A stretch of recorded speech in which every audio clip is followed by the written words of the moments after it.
Good evening. Tonight is Monday, August the 8th, 2022, and this is the City of Gahanna Committee of the Whole. Tonight, on our first item under discussions, is an economic development training series. It's our second program in this series, and tonight I will let Director Strum make introductions and take it away.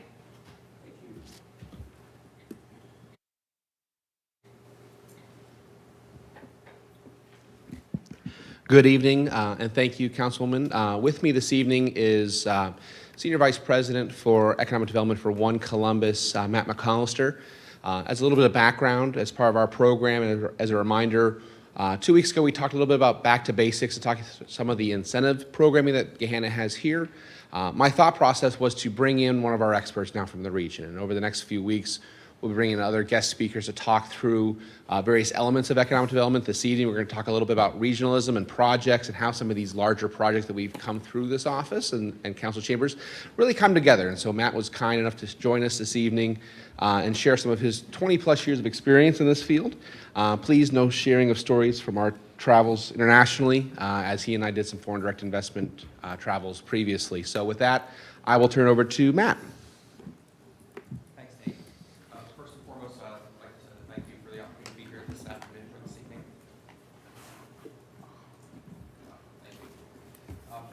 As Nate mentioned, my name is Matt Mcallister. I serve as the Senior Vice President of Economic Development with One Columbus. We're the regional economic development organization that represents the 11-county Columbus region. And, okay, perfect. I have some slides I'd like to share with you this afternoon, or this evening, I guess. Not quite so. I'll give you an afternoon.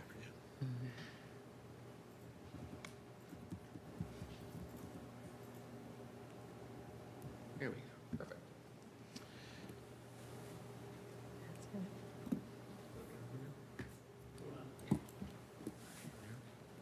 There we go. Well, as you can see, this is the 11-county region to the left. On the right is the One Columbus logo, as well as the Jobs Ohio logo. And I put this up here because One Columbus is actually a network partner with Jobs Ohio. And what that basically means is we're under contract with them to provide services within the 11 counties. And those services include everything from helping companies understand incentive programming to providing actually access to the incentive programming. We also do joint economic development activities like marketing and promotion of the region. And all 88 counties fall within a regional group. And there's 6 regional groups, so we're one of the 6. And we are quite successful as a region and a regional group. Currently we have 2.25 million people in the region. We're number 1 as it relates to job growth. We're number 1 as it relates to population growth in the Midwest. We're actually number 1 as it relates to GDP growth in the Midwest. And this is among all major metropolitan areas in the Midwest United States.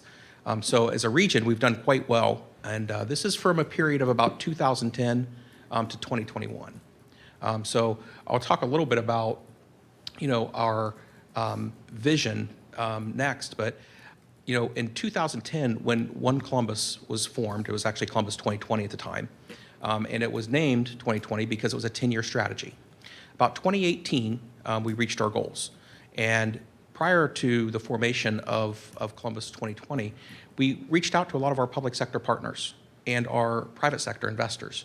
And we asked them, what's the most important thing that we need to do as an economic development organization in the region? Because we were a newly formed group. And they said, we need jobs. That's the most important thing. Jobs, jobs, jobs. We're coming out of a recession, and it was the most important thing. We thought that if we could just get the jobs that we had prior and some net new jobs, we'd be in a much better position than we were in the prior 10 years. Well, by 2018, we'd reached our goals, and they were very bold goals.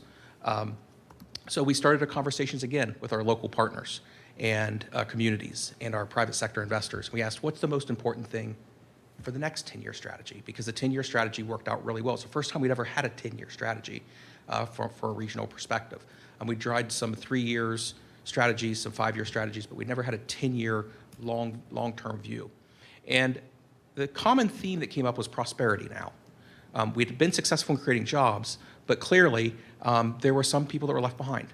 And the idea became, what if we could become the most prosperous region? What if we could continue our growth trajectory as a region and not leave people behind? what if we could continue our growth trajectory and not end up in a housing crisis like a lot of other high growth markets have been in?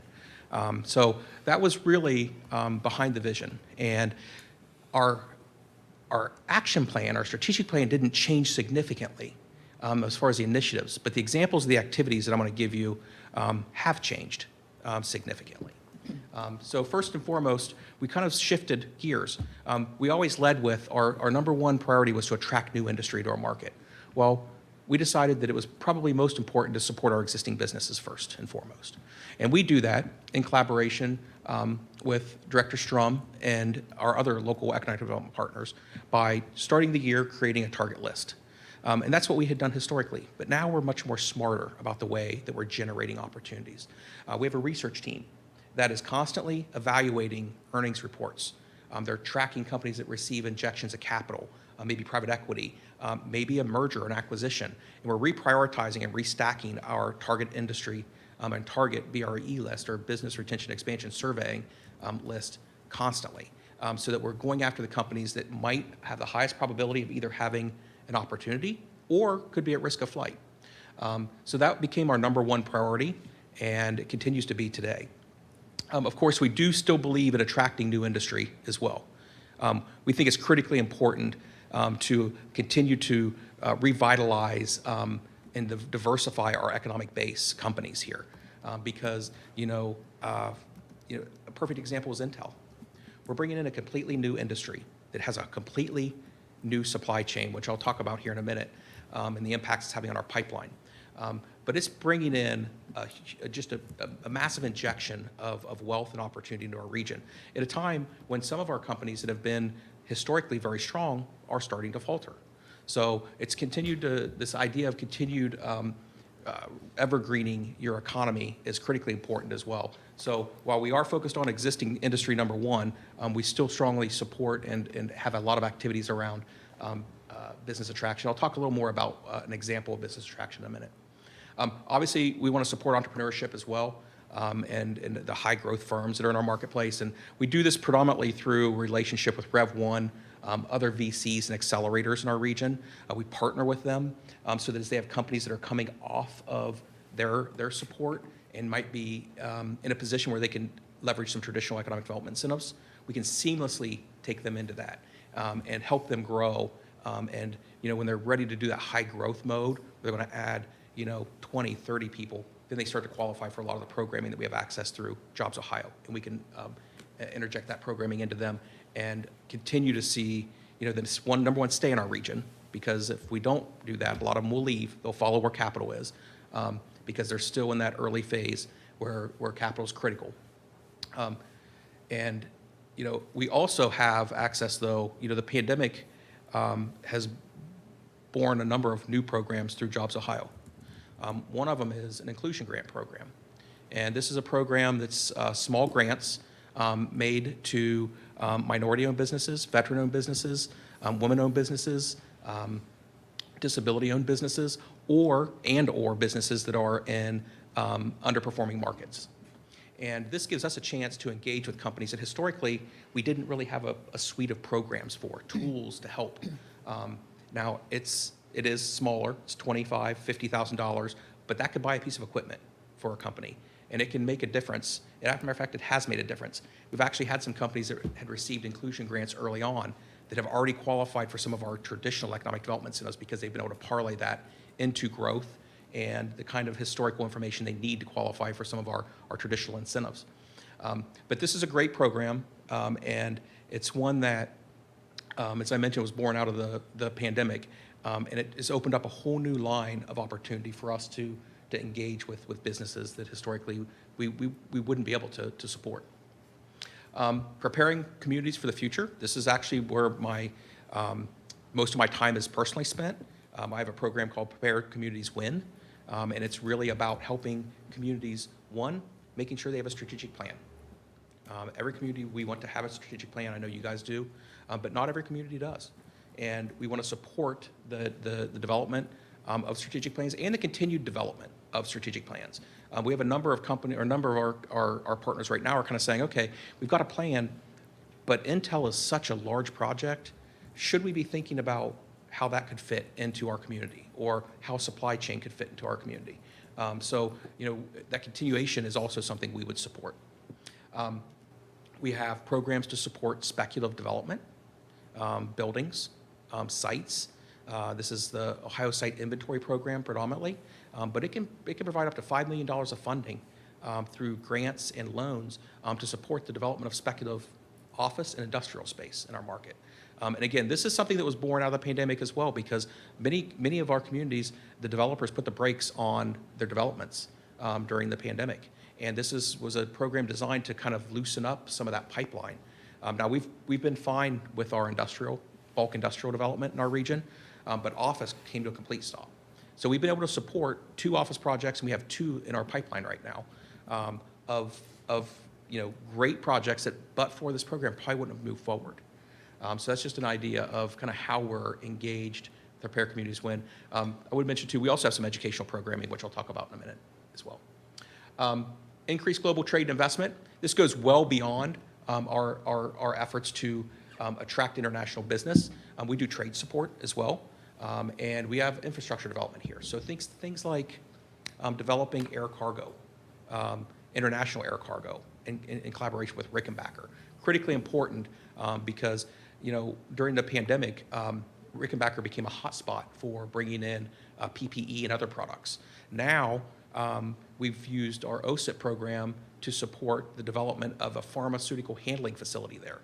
And it's being built out right now. We'll be able to bring in pharmaceuticals now into our market. It'll be FDA approved facility where they can come off the plane and they can go directly into warehouses. We have a number of pharmaceutical related warehouses in the Rickenbacker area. Or they could even come up to Gahanna if you have a pharmaceutical company here, or in New Albany, or Dublin.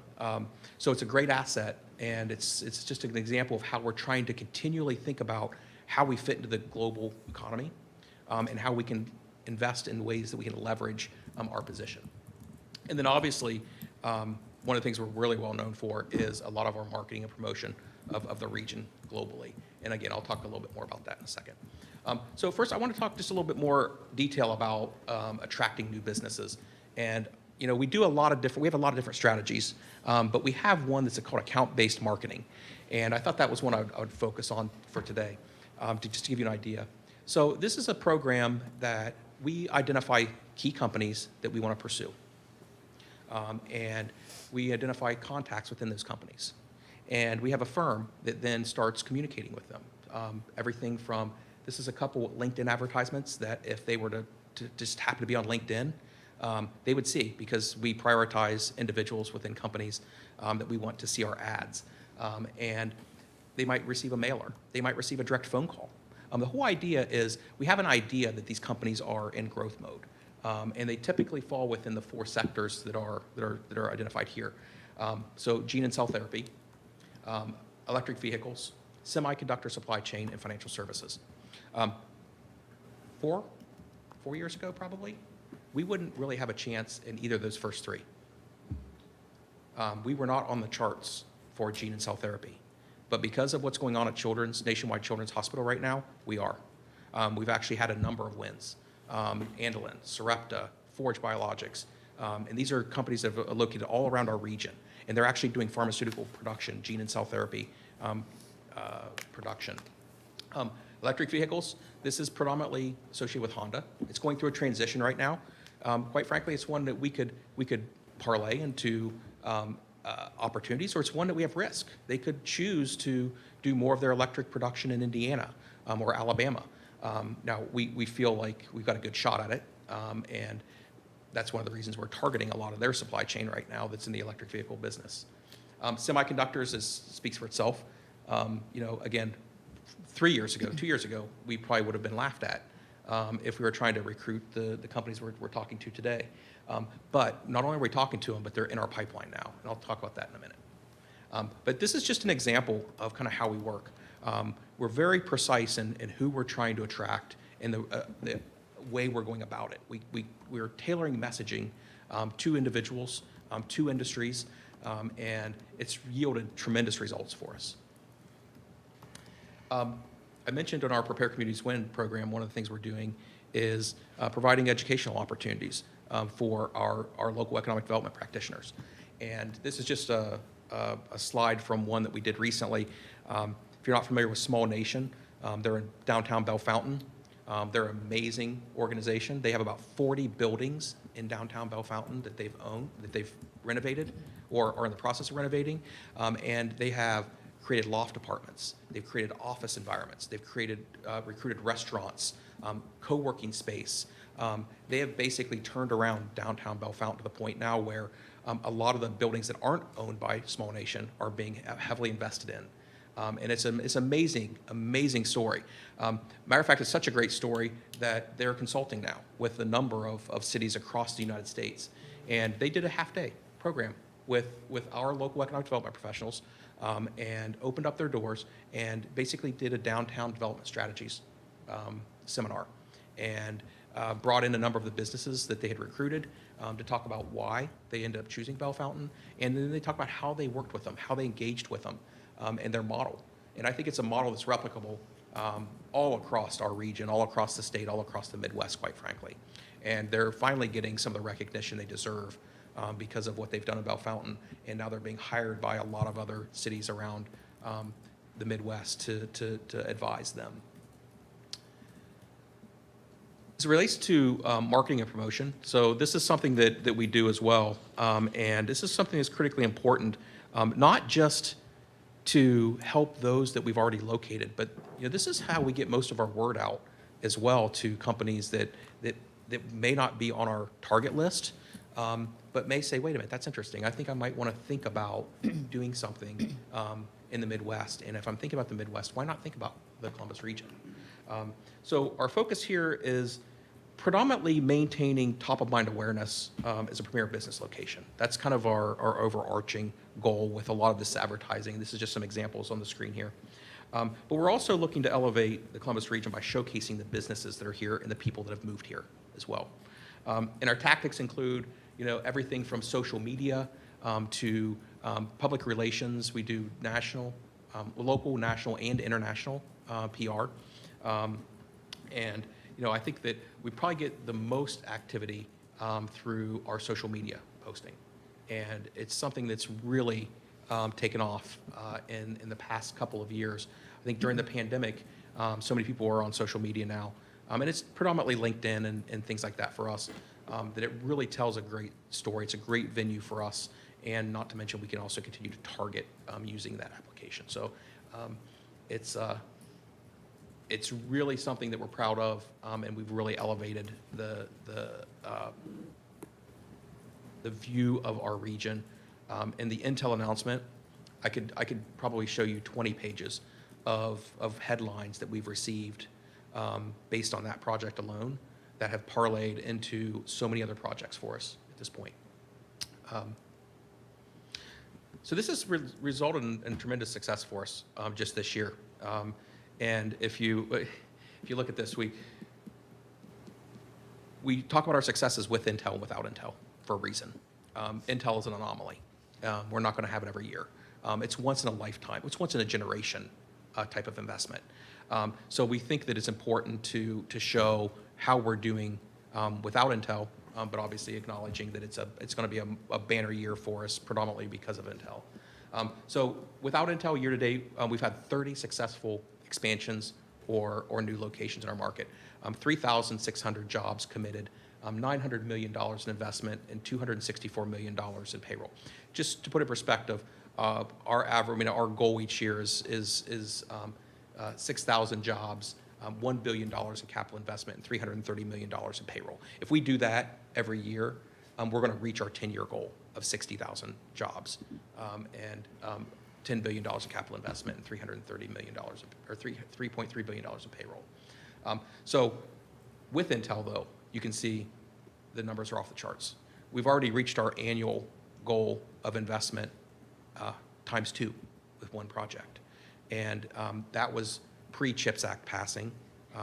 CHIPS Act is going to get signed tomorrow, and that's going to accelerate this project. So it could even be larger and more quickly than we anticipated. And we also have a lot in the pipeline. So we project each quarter what we think is going to close by the end of the quarter. And you can see here we have 12 additional projects, which is going to keep us right on track, even without Intel and meeting our annual goal. And again, those are stretch goals. Those aren't easily attainable goals. During the pandemic, we had a year where we had 2,000 jobs created. And so, I mean, this is 6,000 jobs is a bold goal. In Gahanna, over the past 18 months, I thought it would be interesting to kind of look at the same context. We've had 4 projects, 3 expansions and 1 new location, 145 jobs committed, stimulated a total of $24.9 million and $9.4 million in payroll. And I know we've got a couple things in the hopper. So I think that it's going to, we're going to continue to add to this year.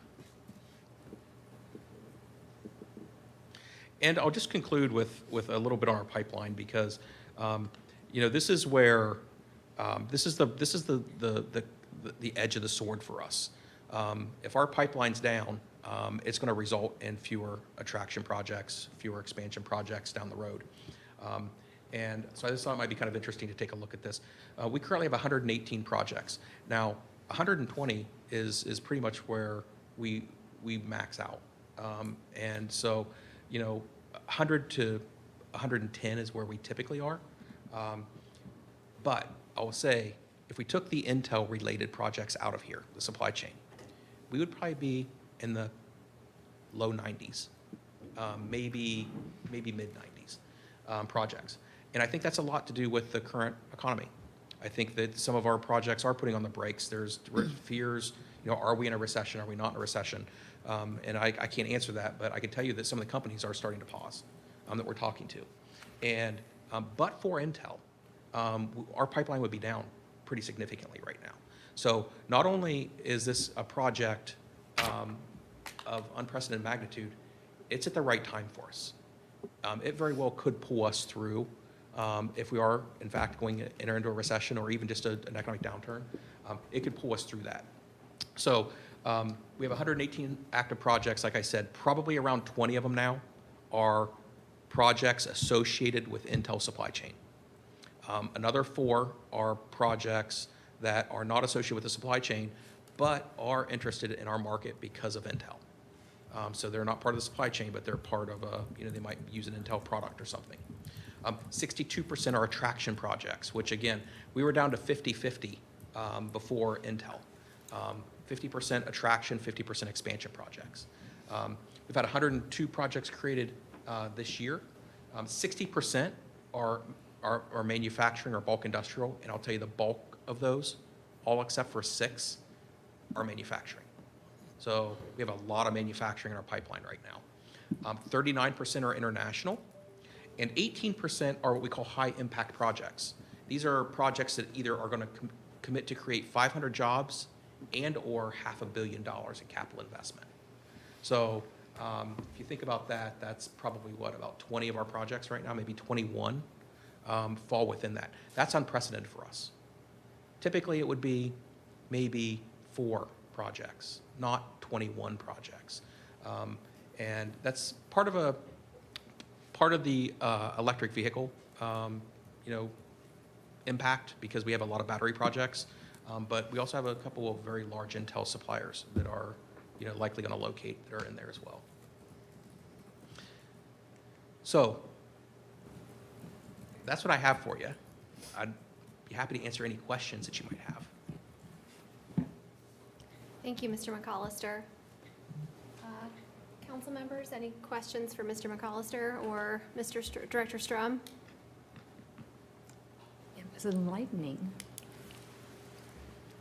Mr. Schnetzer? No? Okay.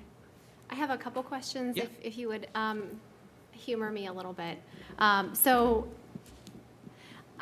we asked for this type of dialogue to kind of flesh out some of the pros and cons and different theories of approaches. And so I'd like to ask a couple questions just so that we can kind of have maybe a little bit more of a balanced dialogue and talk a little bit more about, I want to give you an opportunity to sort of hear what the One Columbus Sure. response is to some of the concerns that I think that have been raised. So first, I guess, is more of a broader question. So One Columbus is an initiative of the Columbus Partnership, right? Is that correct? Well, we have a separate board of directors. You have a separate board of directors. Yes. But Columbus 2020 came out of the Columbus Yes. Partnership. And is the board of directors, it's still a private board, correct? Yes. Okay. Could you speak a little bit to the criticism about it being a private board? And I can talk a little bit more specifically about some of the criticism if you'd like me to. Yeah, but, please. Just in terms of the way that there is sort of this strategy that's developed that is not necessarily done in a public setting, and that includes extensive subsidization of corporate activity. And could you give us like a little bit of a what has One Columbus done in response to some of the criticism? What types of changes maybe have been made? Maybe the separate board is a good way to start. Well, most of our funding comes from the private sector. Majority of our funding comes from the private sector. So we have a mix of public and private sector members on our board. We have a MODE representative on our board, which represents the regional economic development groups. And we have the mayor of Columbus on our board and a county commissioner from Franklin County on our board, because those are the three largest public sector contributing groups. They account for about 25% of our funding, maybe 24% of our funding. The rest of it comes from all private sector. So the idea that, I mean, I'm not aware of much criticism of our approach. I mean, we've been pretty successful. We've gone out to all of the communities when we formed Columbus 2020. Again, when we developed the One Columbus strategy and gained input, had various meetings around the region, both public and private sector input into the strategy. So I don't think that we've had a lot of criticism, but I welcome any further dialogue on your experiences, because I'd be curious if there are much criticism out there. I'd like to definitely approach it and understand what it is, because like I said, I don't think we've been exposed to a lot of it directly. Matt, if I may too, you mentioned MODE. I just want to highlight for those on the council who don't know what MODE is. The Mid-Ohio Development Exchange is a sister agency, nonprofit board of directors that are made up of folks just like myself. I actually serve in that capacity as the immediate past president of MODE. Jenna Goring, who is now with the city of Dublin, previously with the city of Whitehall, is the current president. And as Matt noted, we have a position on their board of directors as well. Previously it was held by Colleen Gilger, who was at the time with the city of Dublin.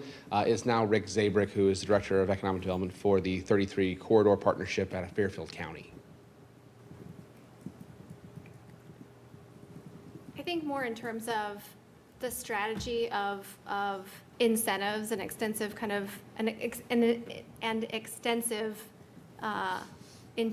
incentive plan, where and I think that's the bulk of the criticism that I see in the approach, and that those meetings are not necessarily they are including public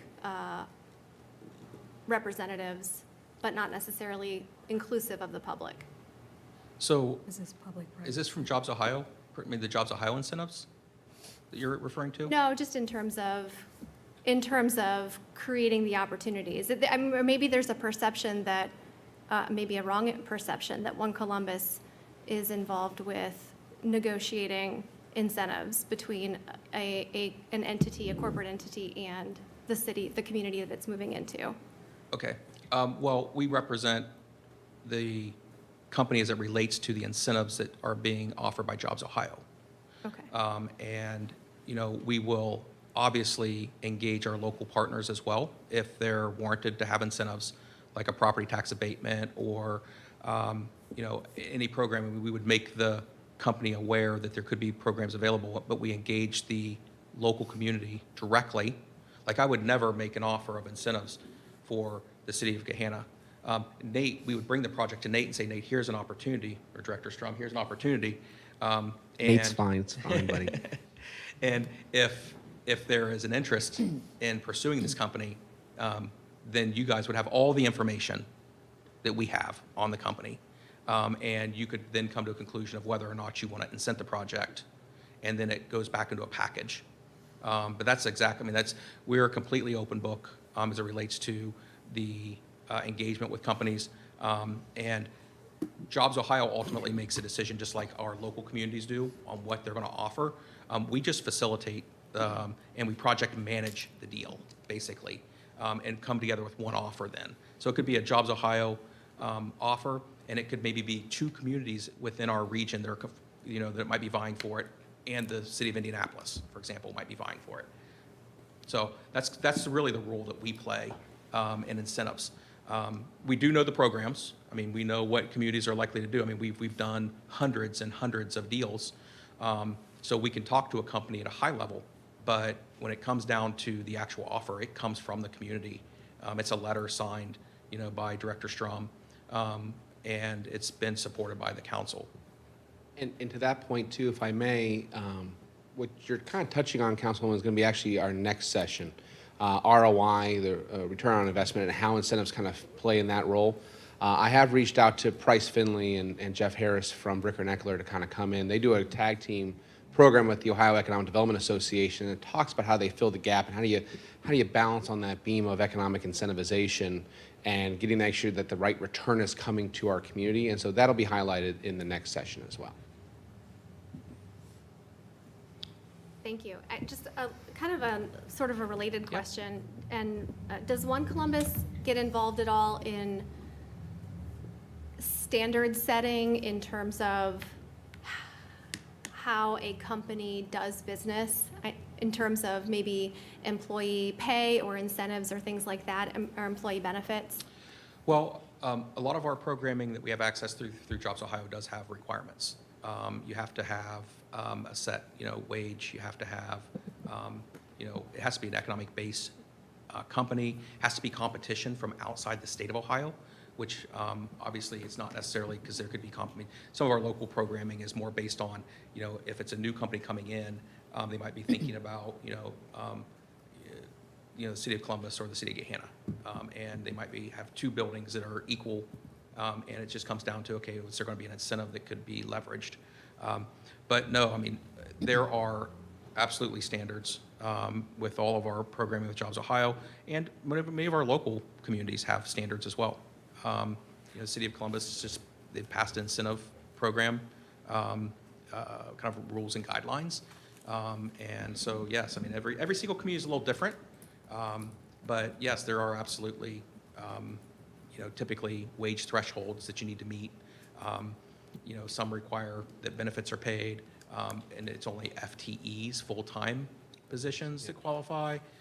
So it's just, again, it varies from community to community, but absolutely. Excellent, thank you. That's very helpful.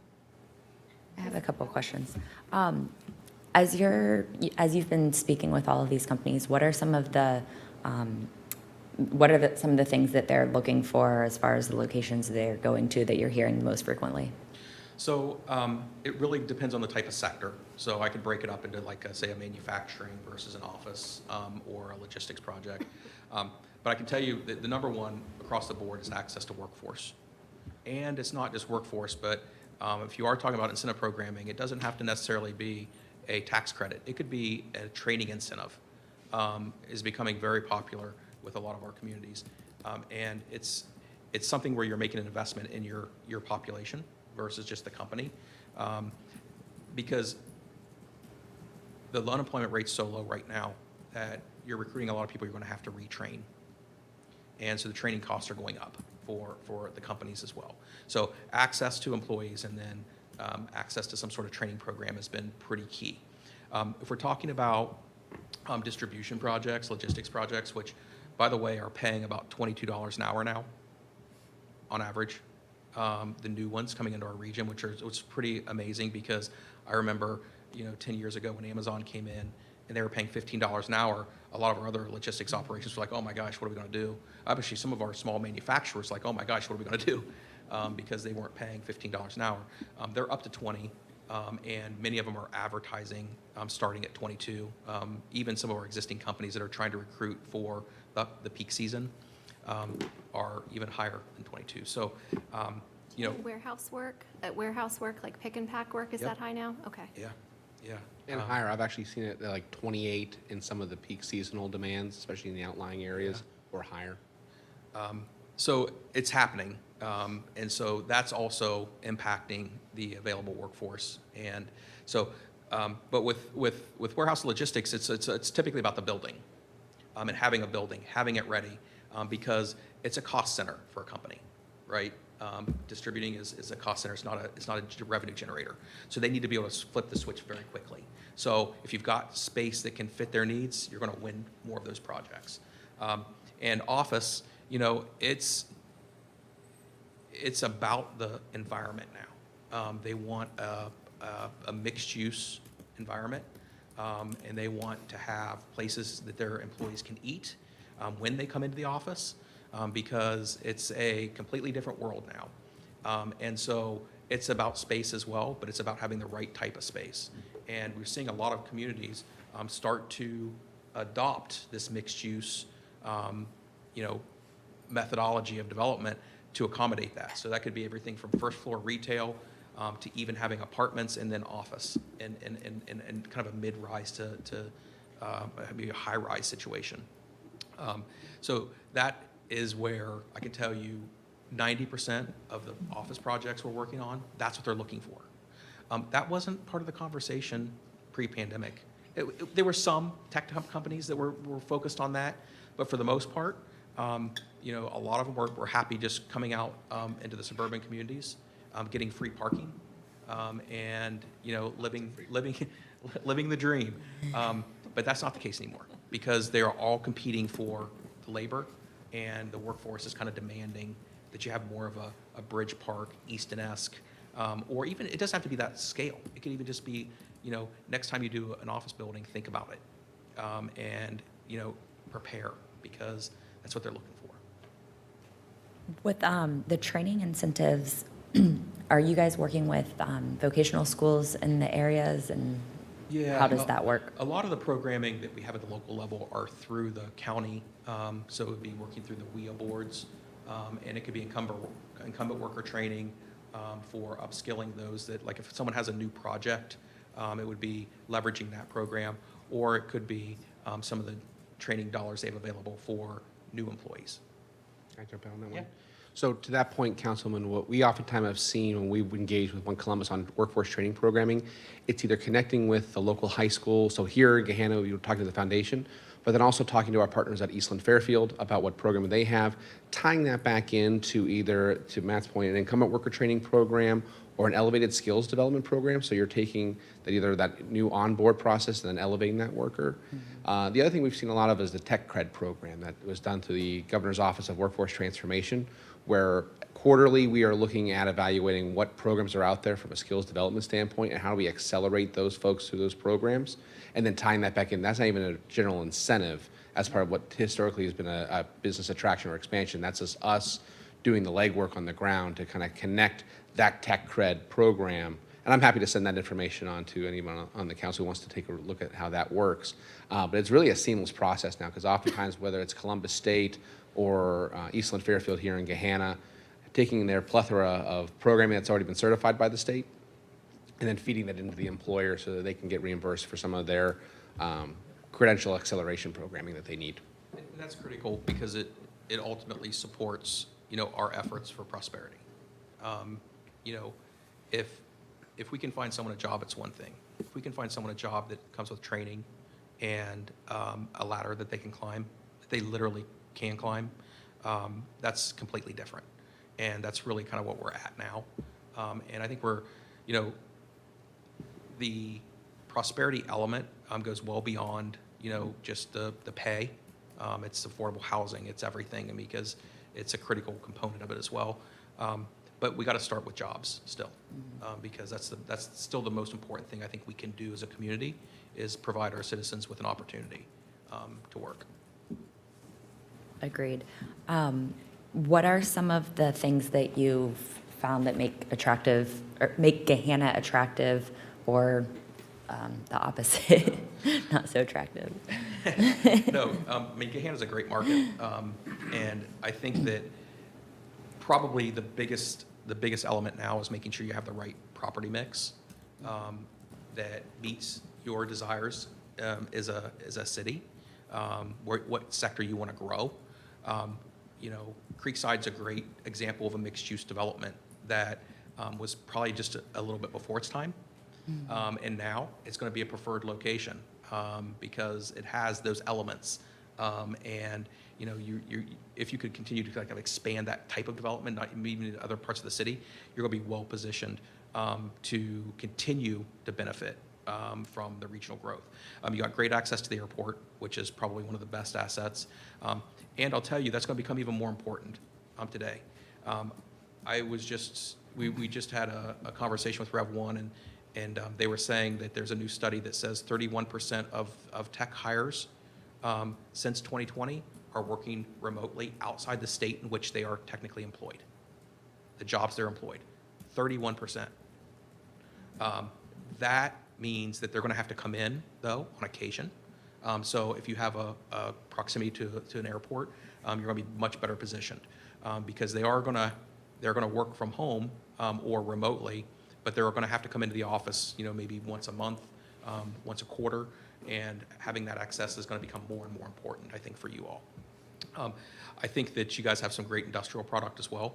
I would love to see it expanded, and you know, that's something that you know, we just have to. You know, you've got some developers you're working with now, but work with developers to get speculative product out because we're growing so rapidly right now.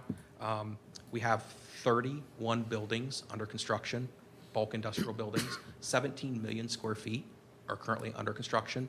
2.5 million square feet were delivered in the month of July. So we're going to have 20 million square feet delivered over a 12-month period from July to July of next year, approximately 20 million square feet. That will be a record for us. They believe it's going to all be gone. They think that it's going to be, you know, absorbed, and the developers are still buying land, and they're still planning additional development. So they have a lot of faith in our region right now, and I think that you know, continuing to work with them to make sure that you guys are getting your fair share of the speculative development will really help drive your industrial opportunities.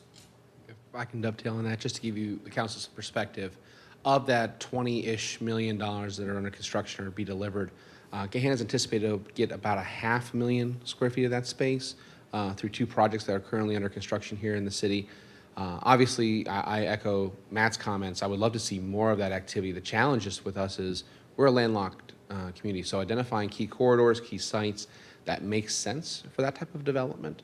I want to echo something that Matt highlighted earlier in his presentation as well. When we originally had incentivized some of these projects that came through council, oh gosh, right when I first joined the city. So you have the Taylor Road project, which is Mr. Levesque's speculative warehouse project there. It's under construction today. And then the Skinnell project that's located off of Eastgate. I think in both those instances, we had originally kind of brainstormed and realized that that was going to be some type of pick-pack, logistical type opportunity. The inquiries that I'm getting back to Matt's presentation are all in the manufacturing sector now. And so much so that we're having conversations with our utility providers about realigning some utilities out there to be serviced by the city versus our counterparts at Jefferson Water and Sewer, just to make sure that they have enough capacity to service those properties from a manufacturing segment. And so you'll see higher levels of wage opportunities on those sites as well as those job creation opportunities. Yeah, and that's not I mean, it's not, I don't want to criticize, you know, for not having the space. I mean, you do have a couple. For sure. I would just say continue down that road, continue to partner because the developers are looking for deals still.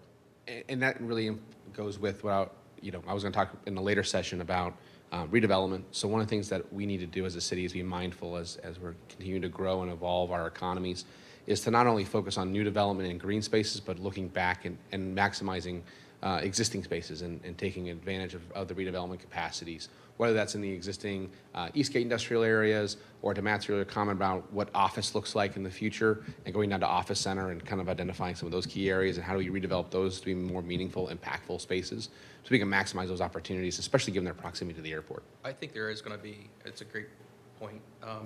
I think there's going to be an opportunity for redevelopment in a lot of our communities because construction costs are so high now that a number of companies are looking for existing buildings that they normally would have passed over. They're saying, okay, the bones are there, we can renovate it.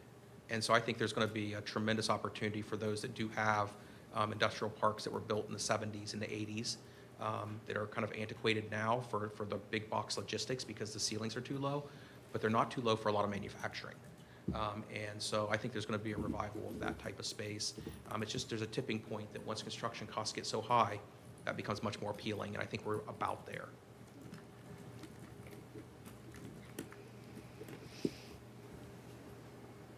Great question, thank you. Mr. Schnitzer? Thank you, Madam Chair. Thank you, Mr. McAllister. Just a question about, so from a third-party kind of observer's point of view, I see certain trends and stuff, but obviously I'd be remiss if I didn't take advantage of having somebody that's kind of got their feet on the ground, so to speak, and an active participant in economic development to ask this question.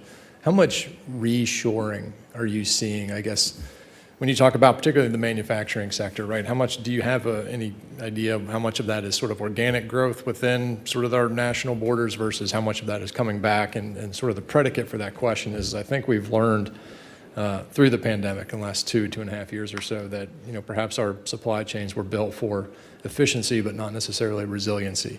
And I think many would argue that perhaps the CHIPS Act that you reference is at least one indication that we're starting to learn that you know it's important to kind of bring some of that stuff back to our domestic shores to build that redundancy in the supply chain. So I was just curious if you're seeing any of that, particularly with regard to the manufacturing sector. Yeah, we are, and I think that there's a couple key sectors where it's really starting to happen. I mean, the semiconductor industry is one, but for the CHIPS Act, I mean, Intel probably would have been investing in South Korea or somewhere else. But because of the supply chain disruption and so forth, I think they realize now that they need to be here, and not to mention, geopolitical tensions are playing a role in that as well. We're starting to see some in the PPE area. We just landed American Nitrile, which does latex gloves. They've been made in Thailand almost exclusively for like the past decade. And so they're going to start making latex gloves here. Their assembly line's under construction right now. So we're starting to see some of that come back because they know that they're going to need it and they want to secure that supply chain. And the other area is pharmaceutical.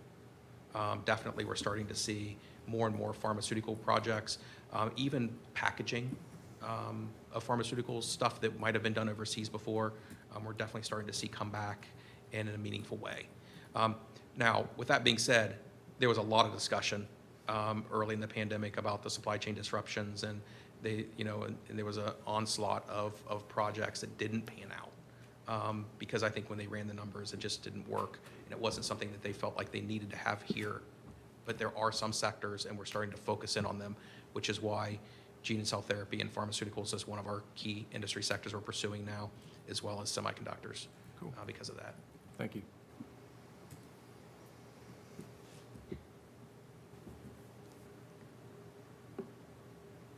Excellent. Well, thank you so much again, Mr. McAllister, and thank you for the discussion. I appreciate it. My pleasure. Thank you. And we'll look forward Say hello to Ted Gear for me. I will. Thank you. Yes. He's one of our new stars. Director Strom, we'll look forward to the next installment. Thanks. Okay, there has been a request to amend our agenda. The mayor has asked to add an item under discussions for an introduction of a new staff member in the city. Are there any objections from council? I don't think so. All right, thank you. Thank you very much, Madam Chair. I just wanted to take a brief moment and introduce to you our newest director, member of our team, Mr. Tom Comlank. Joined us today as his very first day in his role as our new Director of Engineering. Some of you he might look familiar to you, or you might recall the name. He actually began his engineering career with the city of Gahanna. He left here about 15 years ago, I think. In that period of time, served as a city engineer for Upper Arlington, has most recently been at The Ohio State University in their engineering department there. We are absolutely thrilled to welcome him on board. He will be working, obviously, alongside Ms. Caitlin Ridge, who will remain in her position as Assistant City Engineer engineer. He has a few positions to fill on staff, and he has hit the ground running certainly today. We spent a lot of time today talking about all of the projects that we have underway, our drainage, our sanitary sewers, and all of those things he's going to be getting up to speed on. But it was really just kind of comforting. Many times we were talking about a project here and there, and he would say, "Oh, I remember when that development went in," and talked about prior sewer studies that were done. So he brings a lot of familiarity, not only with Gahanna, but with specific projects that have been done historically here in the city. So, council members, Mr. Tom Comlink, and I'm sure he'll be probably before you even want to, right, Tom? So thank you very much for those few minutes. All right, the next item under discussions is salaries discussion. Mrs. McGregor had requested this item to be added to the agenda tonight, so I will turn it over to you, Mrs. McGregor. Thank you. I tried to do something about this last year, but OPERS has a minimum requirement of $1,000 salary per month to qualify the year for healthcare reimbursement or stipend. And our salary does not meet that threshold. And it's been since 2014, I think it changed. And I just, it's not going to benefit me as far as the healthcare, but I just didn't know if that's something you guys are interested in pursuing. It would be a minor adjustment to increase the salaries. I didn't know, I tried to bring this up last year, but by the time I brought it up, I think I was 6 days too short. It had to be like done 90 days before the election or 60 days, and it was too, Ray said I was like 6 days too late. But I didn't know if that's something you want to do, if we should do it in an executive session or how, I mean, I'm willing to pursue it if anybody wants to, but I didn't know what your thoughts were on it. I mean, some of you it may not benefit, but you never know where your careers are going to go in the, in the ensuing years. Then it could be a benefit down the road.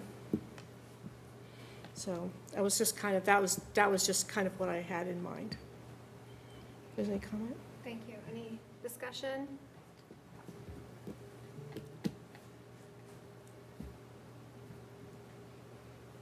I think we'll, Mr. Weaver. I guess my question would be like, I guess what would be the course of how that and maybe that's what I Ms. think McGregor's we would just do an asking is- ordinance okay. to say, change it for the next, it would be the next 2 elections for council because we're elected 2 times, but then that would bring everybody online eventually.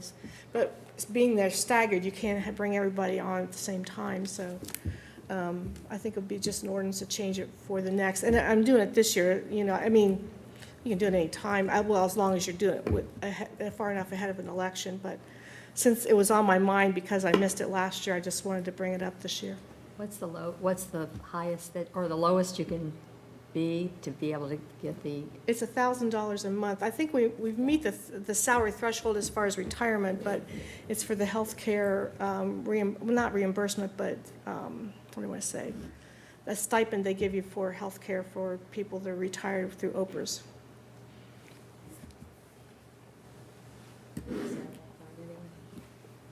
You what? we're very close to that point, Right.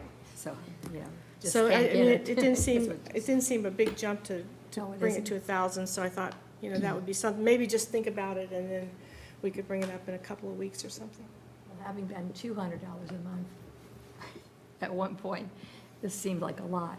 And we don't, obviously, that amount probably would be a good thing to do. And I Because think it's so close to where we are the already. salaries were last changed maybe early 2000s, No, I 19. don't- I don't know, it's been probably almost 20 years for council to have an adjustment. Other than this, we raised the president of council's salary $100 per month, probably 6 or 7 years ago. So anyway, something to think about, so that I don't forget again before it's too late. It's too late to do anything. Should look into it. Do you know how our salaries compare to others in the area at all? I'm not sure, did we look at that, Jeremy? I could probably find that out. I mean, I'm sure Morpsey has a Yeah, it schedule. has it all. Has the information, we could find that out on. Yeah, I know the Ohio Municipal League also does a salary survey that we should be able to get access to. I've also gathered some information from some of the Central Ohio suburbs that I'd be happy to share out with council. Okay. And Morpsey does do that.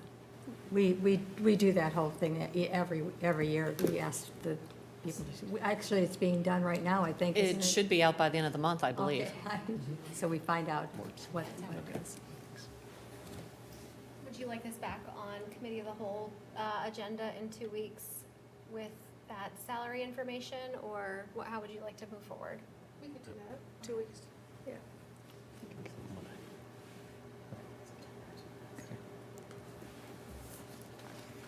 Anything else on that discussion item? Okay.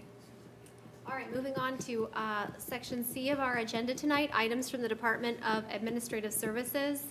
There are 2 ordinances and they are related, so I will turn it over to the mayor for introduction of these items. Thank you, Mayor. Thank you. Thank you for that, Madam Chair. Appreciate it. And I'm just going to give a brief introductory as we head into this discussion. And I know that the subject of facilities is one that we have been talking about for a year now, but I know residents are just kind of catching up to that. So with your indulgence, just want to reset the table a little bit for those who might be tuning in tonight who haven't been familiar with what we've been talking about or how we've gotten here. As you know, over the last 2 years, the administration has been evaluating facilities as the part of the development of a long-term capital improvement plan. City facilities have long been discussed and identified as being inadequate to meet operational needs for the delivery of services from the city to our residents. This dates back as far as 2006, when there was an analysis and an assessment done that determined that the city needed more than 100,000 square feet of additional space at that time, 16 years ago, to meet our operational needs. A subsequent assessment that was undertaken more than 10 years later reaffirmed those numbers and also evaluated our city facilities based on 27 different criteria and found our facilities, including police headquarters, as well as City Hall, to be rated as fair or poor. As we know, there was no action taken in that 16-year period dating back to 2006 to address the condition of our facilities or the operational challenges that we have around those facilities. Years of deferred maintenance on our facilities is certainly one of many projects that were discussed prior to the passage of Issue 12, was certainly one of the reasons why we needed Issue 12, to address years of deferred maintenance on a variety of projects, including streets, sewers. Certainly our facilities were one of those. In October 2021, the administration gave a presentation to council. We had the Pizzuti Solutions come in, who finished the last assessment that was done. They reviewed the conditions of our facilities at that time.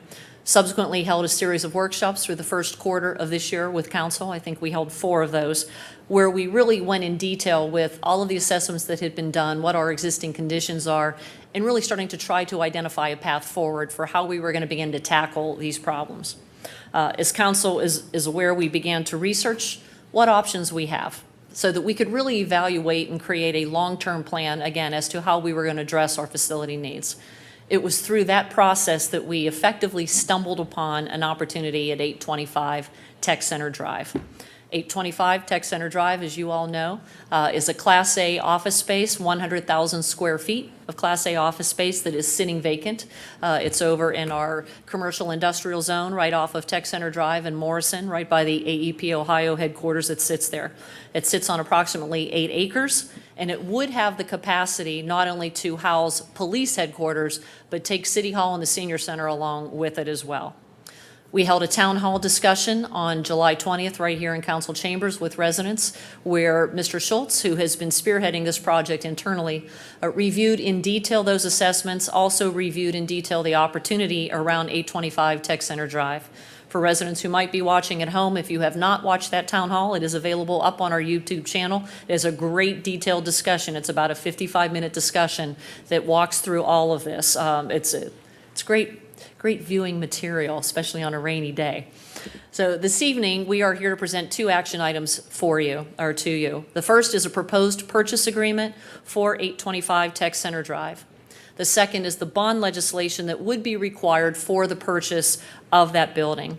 With your consent, what we'd like to do is present both of those items to you jointly and then have discussion after that versus presenting one, having discussion, presenting the second one, having discussion, because they are interrelated.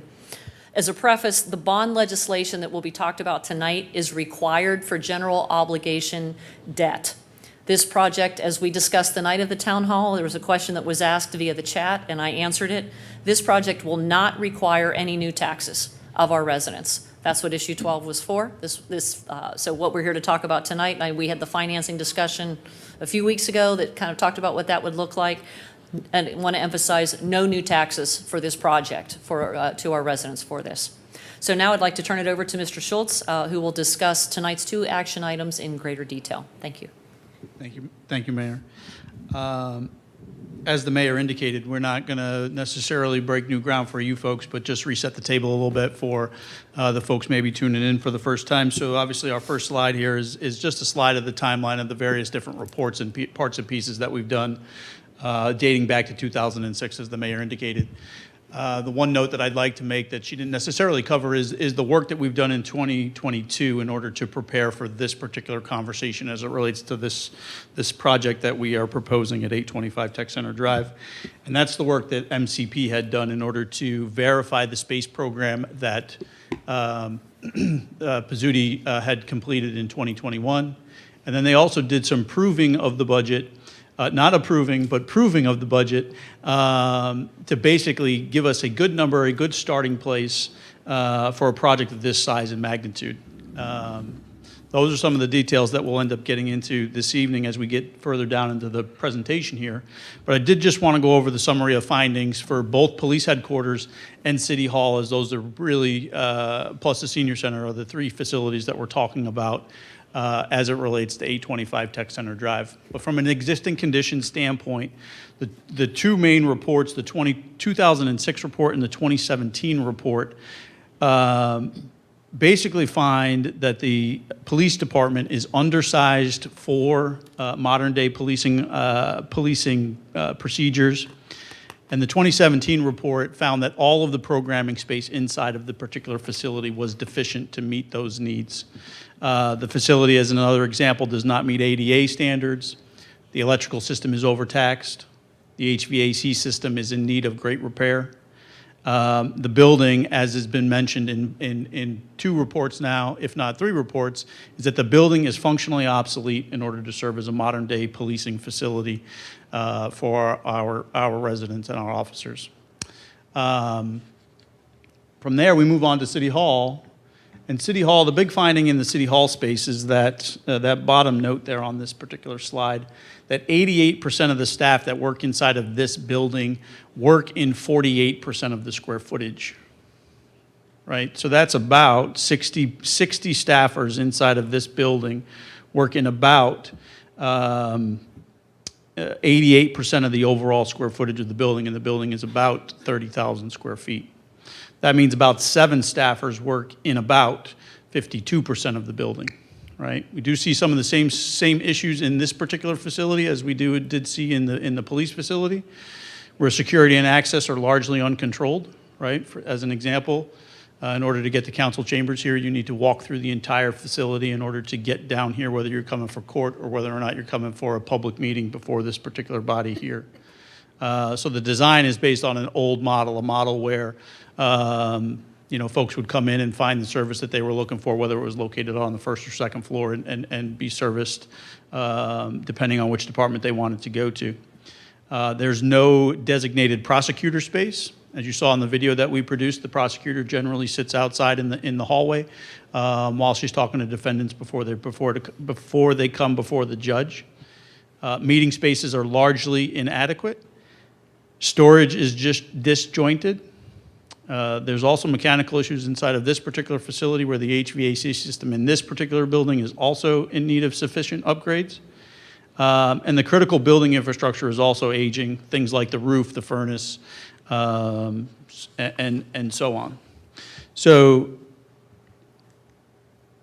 we have looked at a variety of different options, and a variety of different options really included to do a survey of the vacant office space that's located throughout the city of Gahanna, which the economic development team would indicate is about 40% of vacant office space throughout the city. So we had looked at a variety of different facilities, one of which in the middle of the screen there I would like to note was Clark Hall. So there was many conversations with the school district as to whether or not that might be a potential option for one of our facilities. Generally speaking, this is a trend that we see throughout the region, right? We pointed to a couple projects, whether they were in Westerville or Dublin.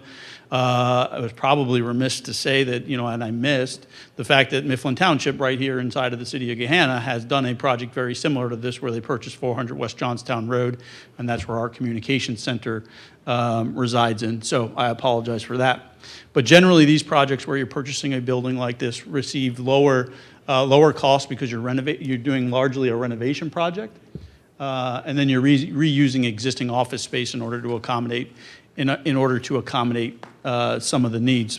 So as the mayor said, and as you guys are aware, the facility at 825 Tech Center Drive, which you're seeing on the screen now, is suitable. It's 100,000 square foot Class A office space that is suitable and sizable enough to accommodate police headquarters, city hall, and the senior center.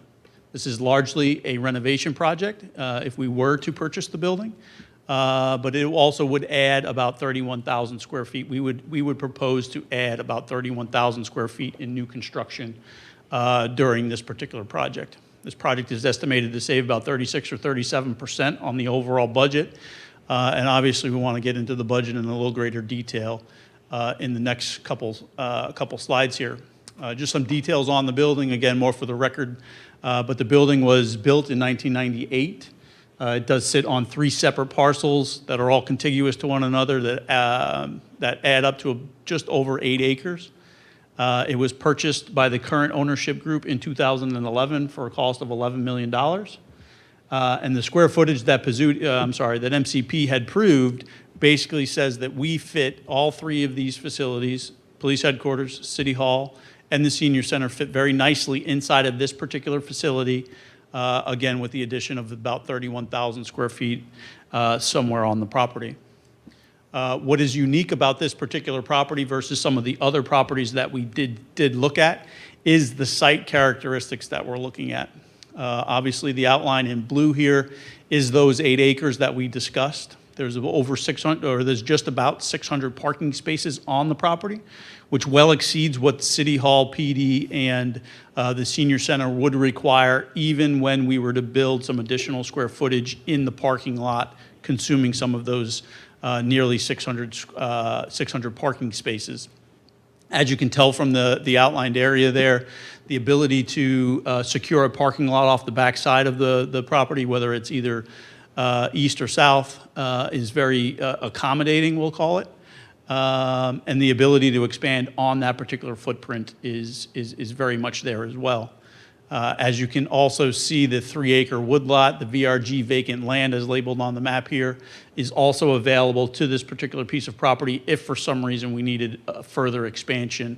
Things to note that aren't necessarily on this map.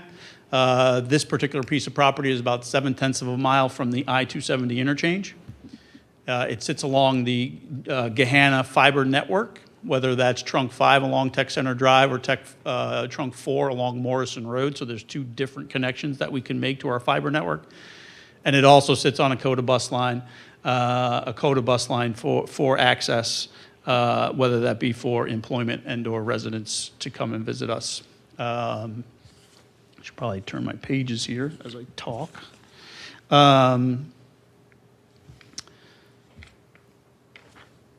So the next slide here is where we really get into the cost of 825 Tech Center Drive as a project, while what's before you tonight is a purchase agreement for a portion of this project. What we really want to do is we really want to outline new construction cost versus the 825 solution as comparable projects.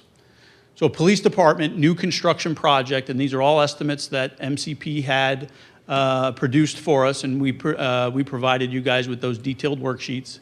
They estimate that a new construction of a police department on about 5 acres of property is estimated at about $70 million. Some of the keys here in this $70 million, and this whole entire slide for that matter, is any of the differentiation between some of the costs for the police department versus City Hall and the senior center for things like contingency fees or insurance costs, soft costs. Those were divided 50-50 between the 2 operations. Senior center and City Hall is one part, and police department as another part. The only thing that was estimated a little bit higher was the hardened cost of building a hardened facility for the police department versus the traditional construction that we could employ for something like a city hall. So the 825 Tech Center Drive portion of the project for the police department is estimated at about $35.9 million, about half, just over half of that 70.1 new construction estimate. When we begin to build in things like City Hall and the Senior Center, the new construction cost for Senior Center and City Hall adds $29.2 million to the new construction cost of a project.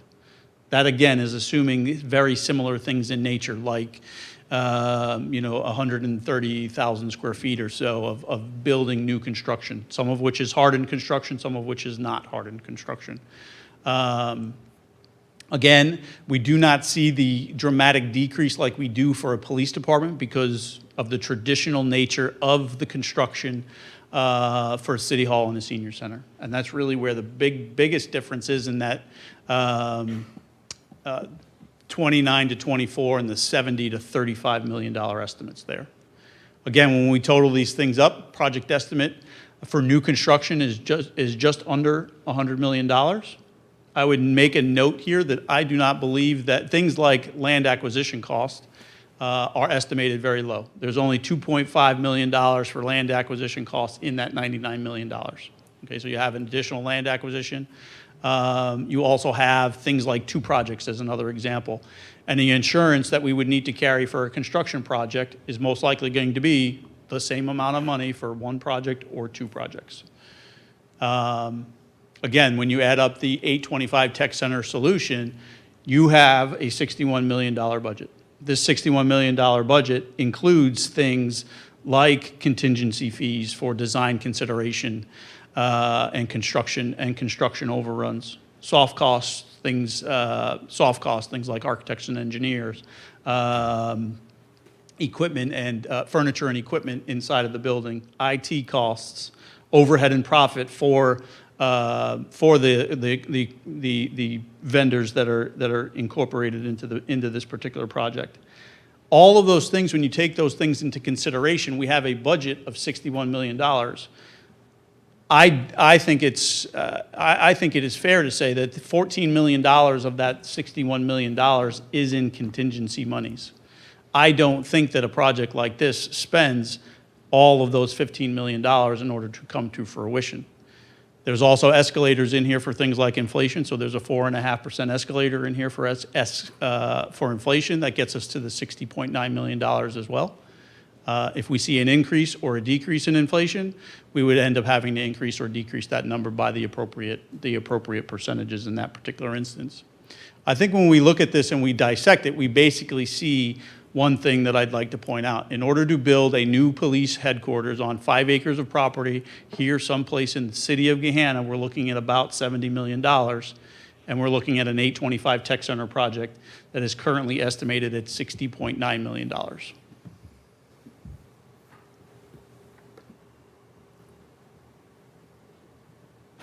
Probably already talked over that, so I'll just skip that. But the estimated savings on the project, just in the quick math there, is $38.5 million, or a 37% reduction in the overall cost of a new construction type project in order to address our needs versus a 825 Tech Center Drive project, which renovates and adds on to an existing office building inside of the city of Gahanna that meets the needs of City Hall, of the police headquarters, City Hall, and the Senior Center. And then would deliver this project in a swifter fashion, if you would, because it always takes less time to renovate a building than it would be to build new construction. The other thing that I'd like to point out, that the $60.9 million does not necessarily reflect the whole entire that does not necessarily reflect the whole entire long-term debt service that Joanne will talk about. She's going to talk about a portion of that right now.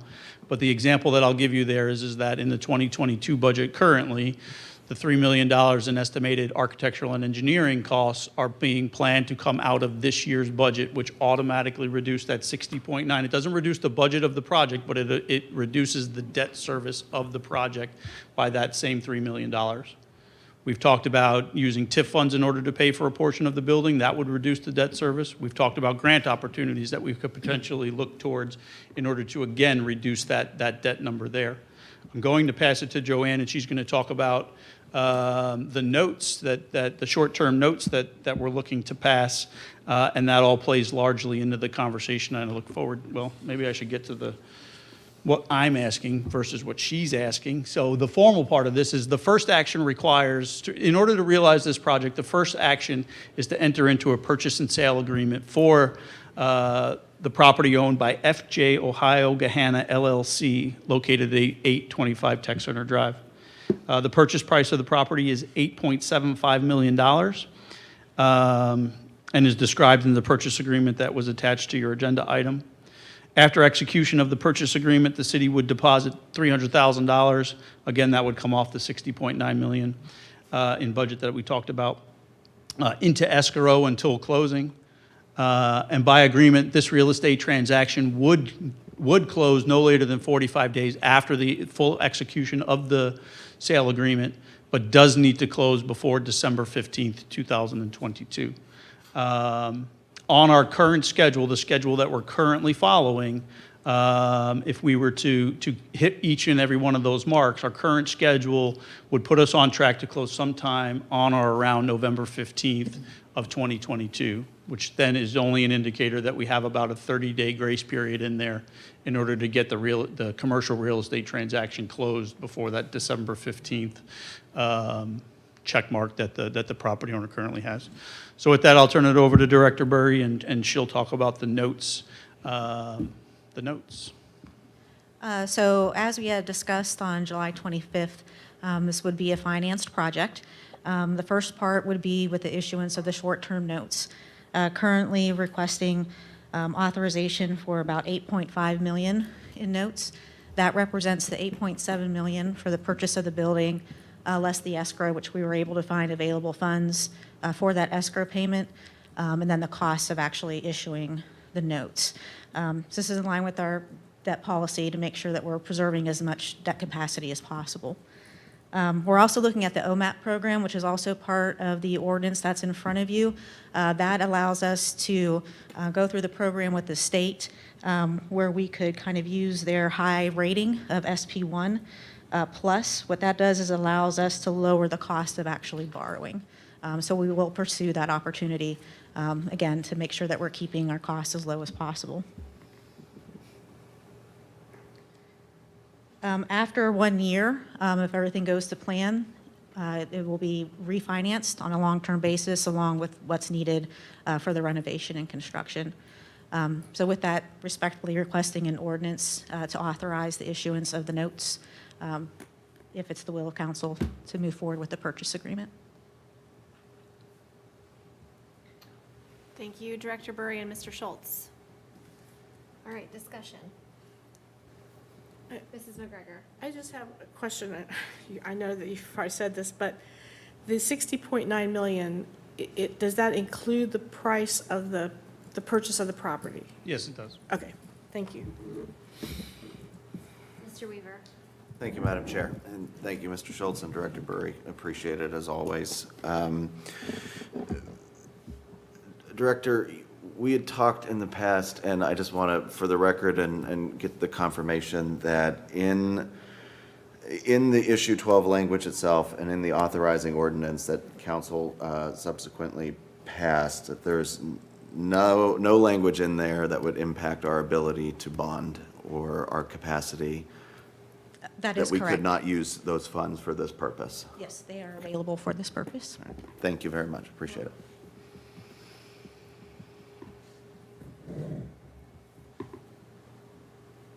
Just in general on bond capacity, I think you mentioned this in the Finance Committee meeting at the end of July, but again, do we have capacity for this, not just this project in terms of bond capacity, but do we also have capacity beyond that for other projects?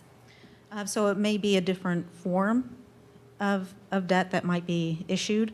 But yes, we would have capacity, and that's going to be one of the goals as we kind of move forward with the design and architectural work, is to continue to try to find additional resources to keep our debt capacity preserved as much as possible. So the debt capacity limit is only applicable to general obligation debt. So there are other forms of debt that the city could enter into, such as revenue obligation bonds, where we could look at various revenue streams depending on the type of project, and would we be able to take advantage of some of those other revenue streams.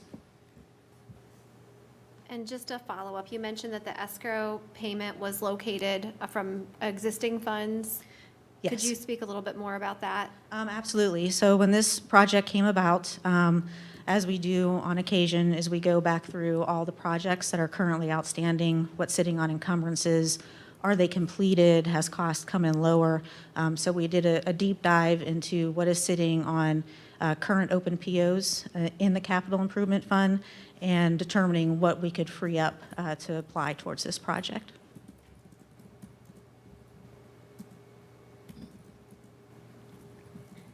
Thank you.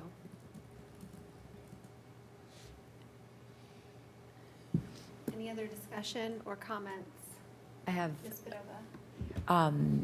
we will, I just want to make sure I have the schedule correct, that on September 6th is the final public hearing. And then we would be voting on this that same evening, correct? Correct. And then if we vote to approve this, then that would set all of this into motion, and we would be going down this road, not able to turn back, correct? That is, yes, Okay. right, so in essence, and why we presented it the way we did as 60.9 and not 8.75 is that in essence, what you are doing, first reading next week, further discussion at committee of the whole the following week, and then on the week of the 6th there, September 6th, in essence, would be green lighting the whole entire project in essence, as opposed to just simply the purchase of the building, because the purchase of the building only gets us halfway to where we need to be. Did you just mention the public hearing on the 15th? Yes, I'm sorry, there's a public hearing scheduled for next Monday during first reading, and then also before second reading on the 6th. And that would be the third public hearing. We had one last week. So I'm going to say it again, but there are two upcoming public hearings on the facility for the future project, this potential project.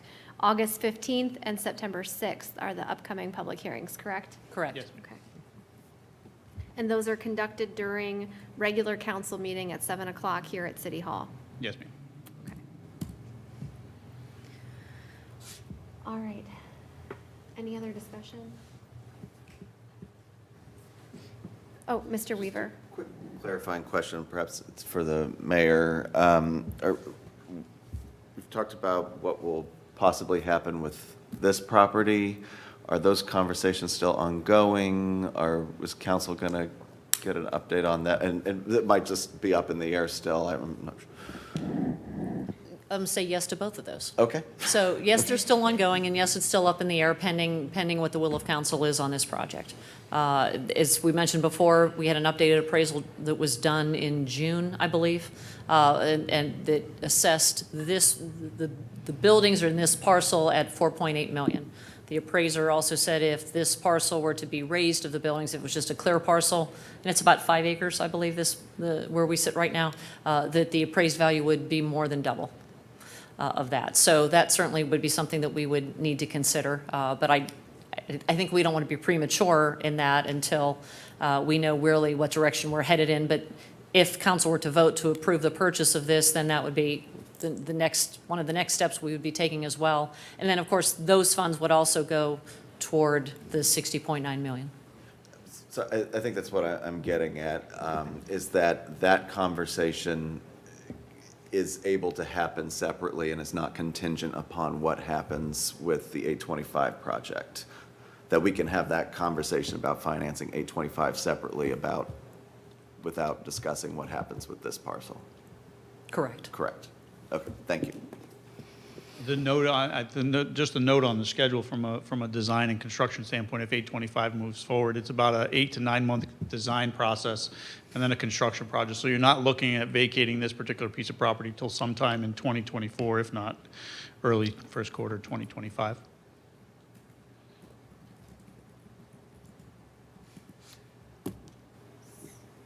So I guess I'm going to just talk a little bit. I'm a verbal processor, as Mr. Schultz knows, and this is really, a critical kind of generational moment here. And I think that I would be remiss if I didn't process a little bit kind of with you guys and with the public. So I think this is a really important and like I said, pivotal project, I think, for the community. And we certainly know that our police department really critically needs a new home. And so that's certainly a driver in my mind about where we go and why we're looking at this as an option.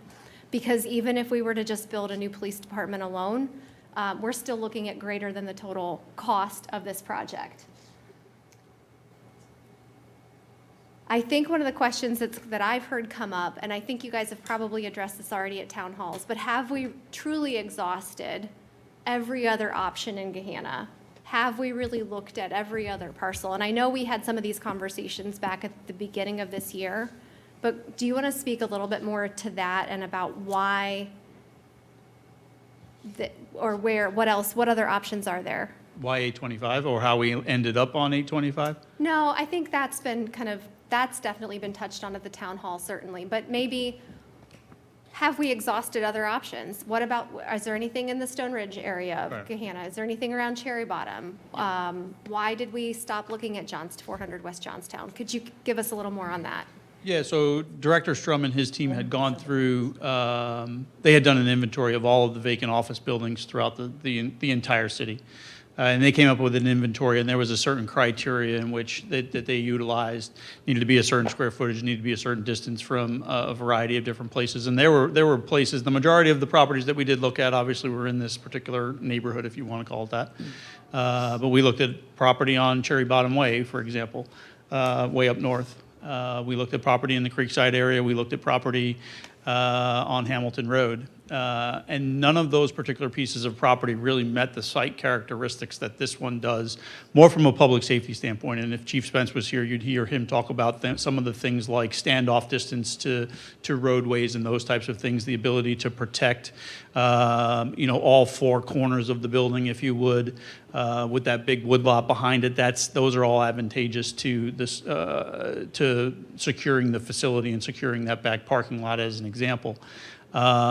We did look at, we visited 4 different office buildings that admittedly so we were more looking at maybe meeting the needs of a city hall.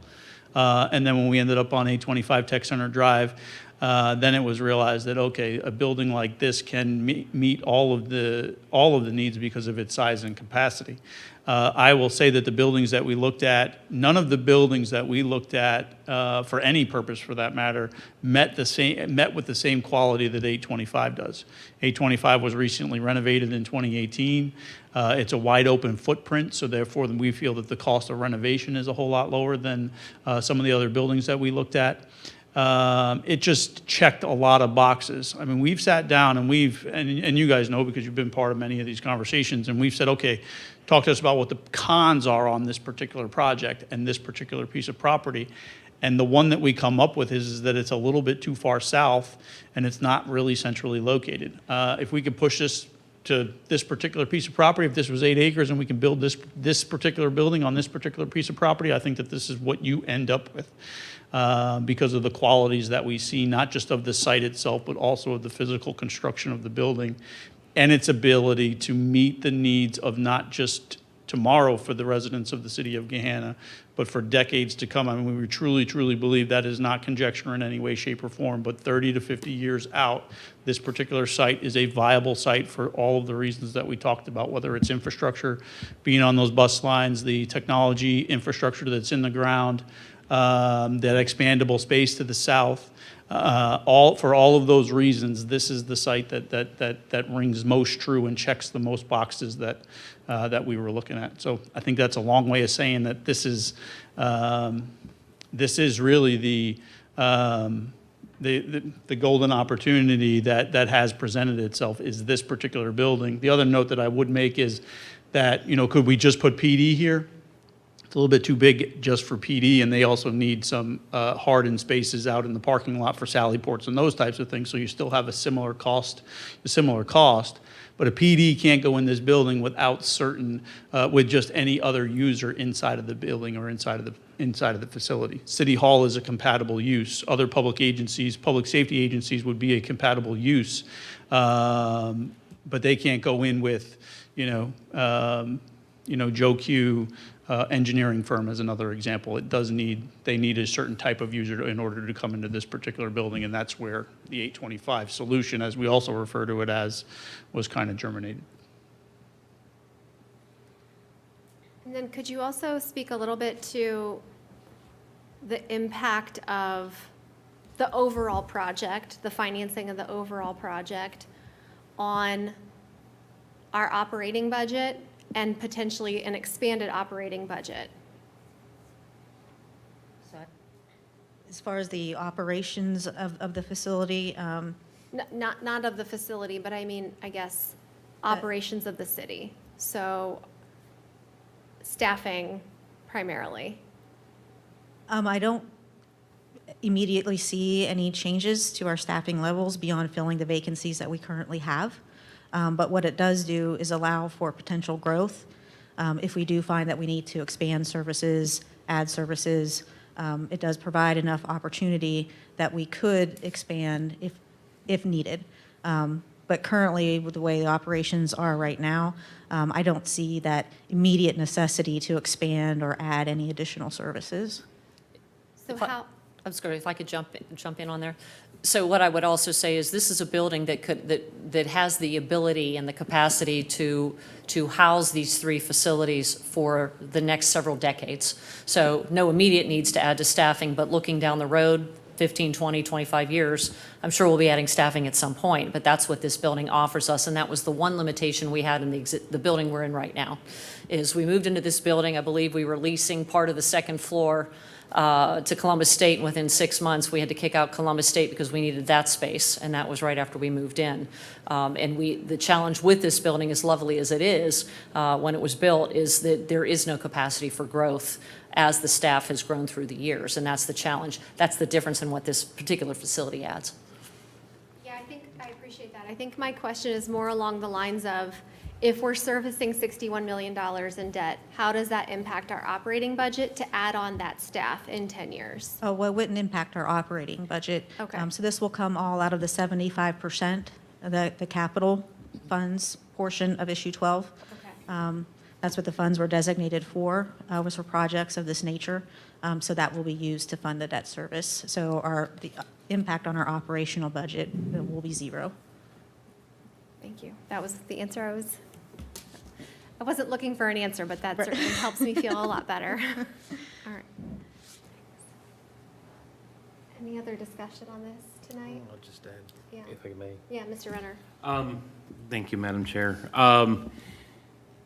Mr. Schultz, I want to thank you and everybody on your team and the mayor for doing all the work that you've put together thus far.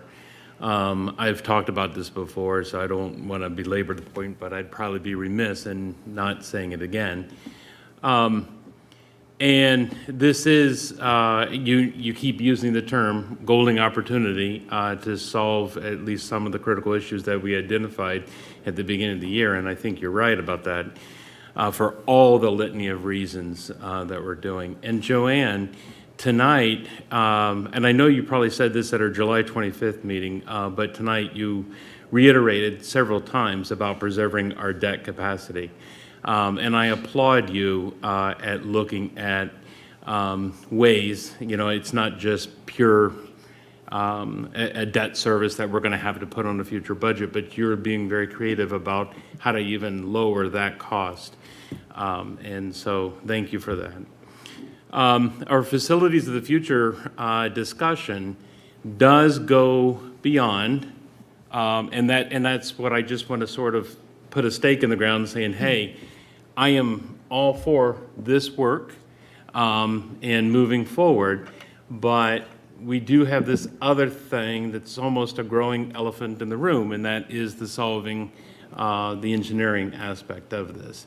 And so I was curious if, I know it may not be fair to ask you this at this point, but because you've been so busy to put everything, all the wiring together on this, but has there been any further exploration and discussions about solving the engineering building that we definitely need? Service and maintenance, right? The service and maintenance, yeah, thank you, Oklahoma, sorry. I apologize, yeah. I thought that's what you were. Yeah. Didn't know that was coming. Well, Tom over there was like, what? Hey, right, all right. First day gets a new building, all for itself. Thank you.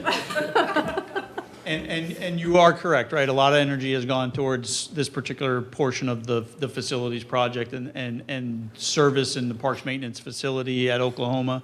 We did just receive back, well, it ended up in the spam mail, which is the IT manager, I apologize for.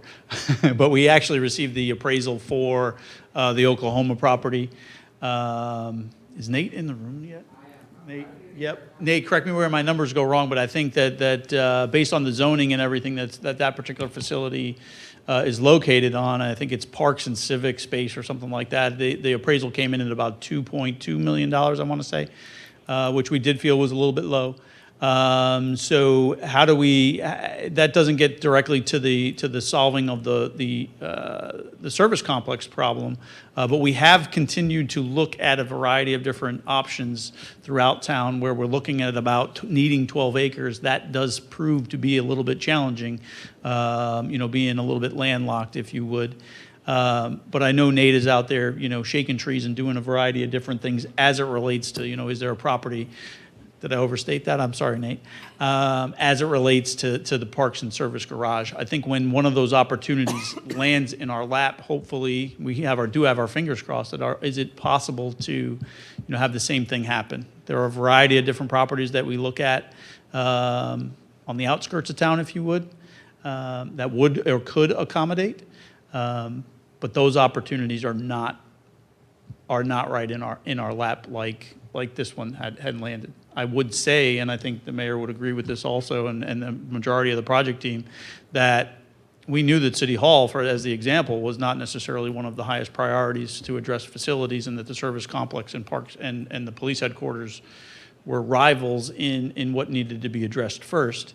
But because of the unique opportunity that this has taken our time as opposed to continuing to exhaust our resources towards the service and parks complex. So that doesn't fully answer your question, but it is on our minds and we do need to be reminded of it regularly. So please continue to do so. I haven't forgotten it. I just appreciate that you guys are still working on it, so thank you. I was going to say, it's still the forefront of my mind. As Kevin said, the challenge with that is finding 12 acres that we need and having to, at this point, look likely outside of the city for a property that could meet those needs. Understood. Thank you.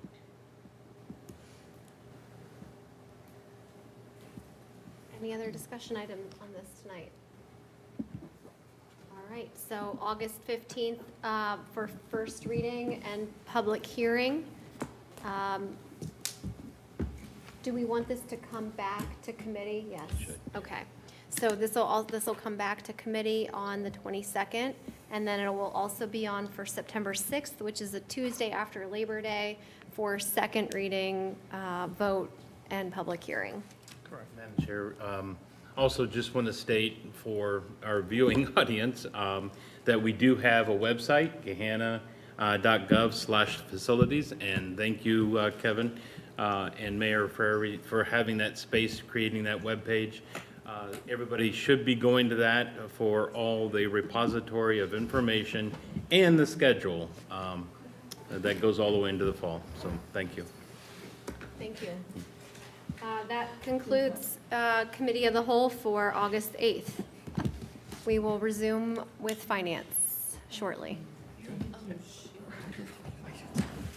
Can we have a 5-minute here? Shut the computer off, I forgot. Need 5? No? Okay. I was getting ready to leave. We good? I gotta stand up for that. So Mr. Van Meter says we're good. Let's kick off Finance Committee for August 8th, 2022. Just have one item on the agenda. It's a discussion item. It is the quarterly financial report. With that, I will turn it over to Director Burry. 1 second here, so I can get.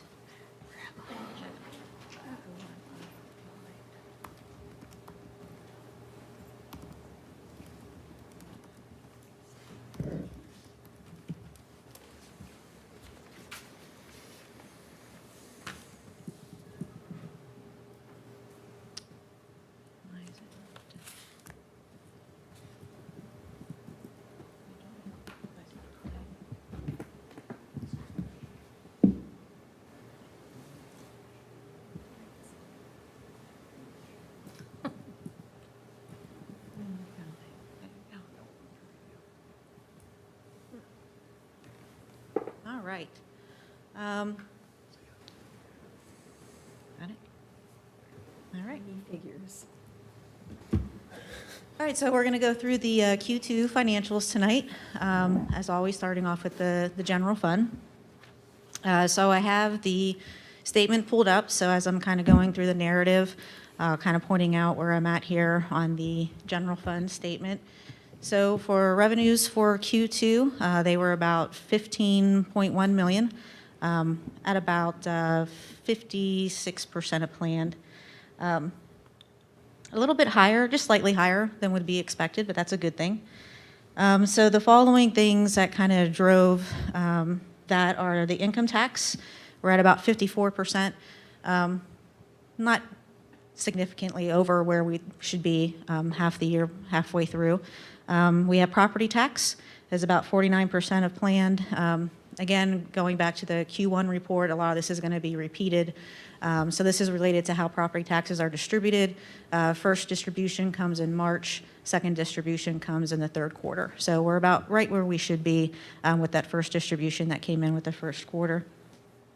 For other taxes, which would be our lodging tax, we're at about 38% of planned. And comparing it to pre-pandemic levels, it's down about 34%. But it's still showing some improvement, especially compared to the previous year. And then we have other revenue, which was huge. This was related to a one-time reimbursement program for the EV charging stations, also mentioned in the Q1 report. License and permits are up 97%, again, just continuing from that Q1 with the construction projects that are going on in the area.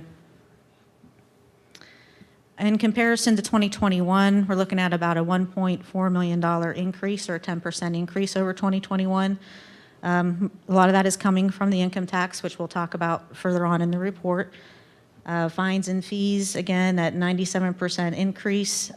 This is related to that movement that we had discussed in Q1 of the General Services Division from the Special Revenue Fund back to the General Fund. And then looking at charges for services, this is continuing to provide the New Albany court services. So this is the continued revenue that's coming in from that. Other taxes, again, are an increase of about 49%, or 50,000. So that's showing that that sector of the industry is still continuing to recover. Interest and investment income, we did expect it to increase for 2022. You'll notice that we did have a slight decrease, but when comparing it to Q1, we were at about a 43% decrease. So coming into the second quarter, we're at about a 14%. So we're tracking in the right direction. License and permits, again, related to construction in the area. And then other revenue, again, back to that reimbursement from AAP for the charging stations. Kind of dropping down now on the expenditure side, about 11.4 million in expenditures, about 40% of the budget, lower than would be expected, and we'll kind of talk about that a little bit. When encumbrances are included, it's about 57% of the plan. Compared to 2021, we're looking at about a 13% increase of about 1.3 million. This is mainly driven by salaries and benefits. There was a 9% increase. Couple of factors that came into play for that, as we discussed in the Q1 report, was the 2021 salary study, cost of living increases, again, that movement of public service back into the general fund for the general services division. And then we filled some positions that were vacant in 2021 that existed, had a couple new positions. Hey, Joanne, real quick. Yeah. Are you or Kevin driving the image? Who's controlling the size of the image? I'm wondering, is it You possible want me to bump it up a little bit? if you don't mind, hit the plus sign just a couple of times? We're all looking at most of us are looking at a smaller screen. Yeah, I saw my colleague over here. In the report. Thank you. That a little bit better? Oh, there we go. That's a lot better. See if I can Send get all it. of your ophthalmologist bills to Joanne. Right. I am going to see if I can get, let's try 275. So we can at least see the categories and everything here. That's good. All right. Thank you. You're welcome. Let's see. So yeah, sorry to disrupt your rhythm there, but No problem. we can follow along better. Right. So beyond salaries and benefits, some of the other increases that came into play were materials and supplies, partially that movement of the general services division back. And then also, inflation has caused an increase for some items. Main area where we're seeing that is with fleet services, car parts and such. Contract services, very similar to materials and supplies. In addition, we had some initiatives that moved forward this year. So we had the capital improvement planning, the Creekside Master Plan, Park Services Master Plan, they're kind of keeping those contract services up a little bit. Going a little bit further down.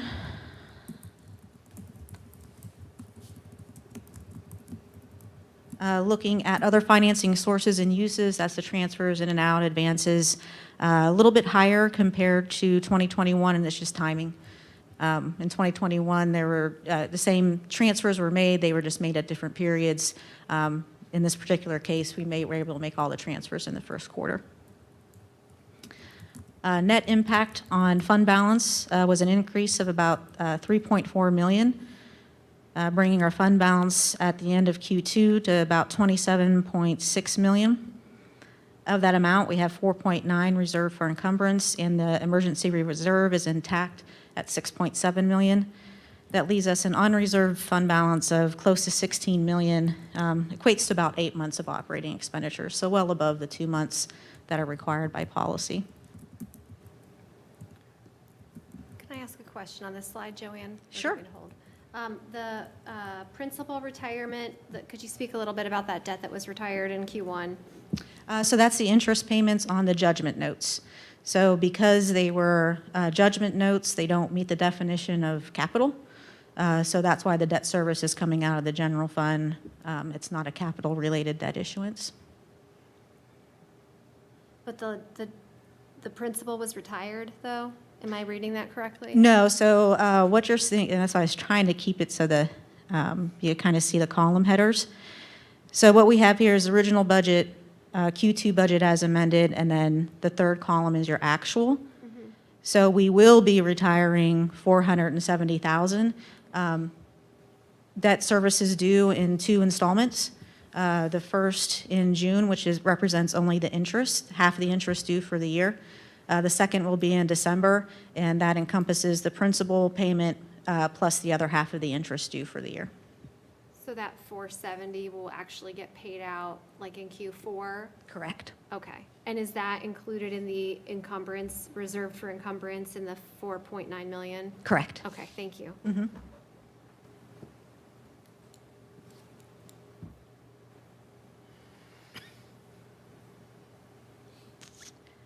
So we'll go ahead and move on to the Public Safety Fund, and I think this one, we should be able to pretty much see everything. So for the Public Safety Fund, similar, Q2 revenue is about 57% of planned, a little bit more than would be expected. that is the income tax, slightly higher than would be expected for the second quarter. Charges for services, we're about halfway there. This represents the first invoicing for the school resource officer, plus there's some other charges for like permitting that comes through. Compared to 2021, we're up about 7%. That's related to the timing of that invoicing for the school resource officers. You'll notice compared to 2021, income tax is down just a little bit. So if you recall, when we set the allocation for the 25%, it's based on the expected budget for those 3 areas. So we were able to look at allocation, and we had to make some adjustments to what got allocated to each of those individual funds. So even though income tax is producing well, there is a slight increase just based on the change in allocation to that fund. Looking at expenditures, they're about 30% of plan. There's a couple reasons. So there was a community liaison officer that was planned, didn't come on board until the end of the quarter Q1. And then there was a short amount of time that a school resource officer position was not filled. So now those positions are all fully filled. So we will still see some savings there. So we probably won't hit the target because of the start dates of those, but kind of explaining why we're shorter than expected. So even though we're under budget, you'll notice that there is an increase compared to 2021, and that's the addition of that community liaison officer that came on board in 2022. Looking at overall impact on fund balance, we're at about an increase of 607,000, or an increase of 127,000, bringing it to about 734,000, and a small reserve balance is sitting in there.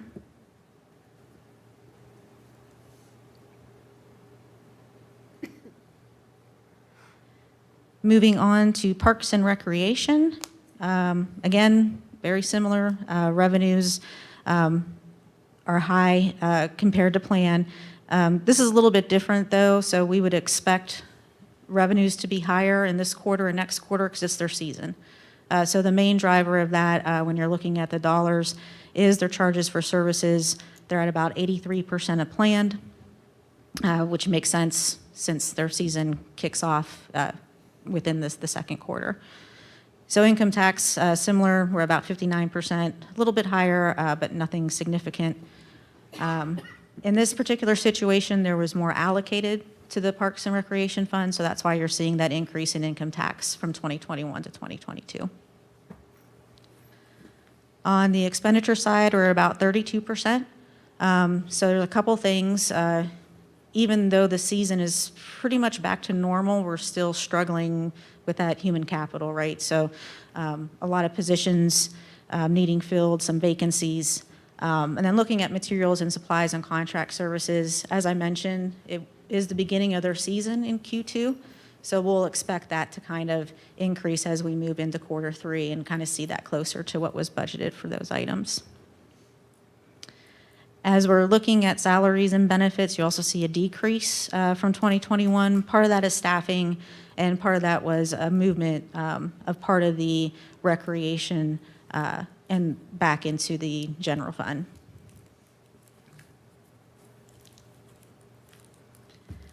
Overall impact on fund balance was an increase of about 938,000, bringing the fund balance to about 1.6 million. Of that amount, there's 318 reserved right now.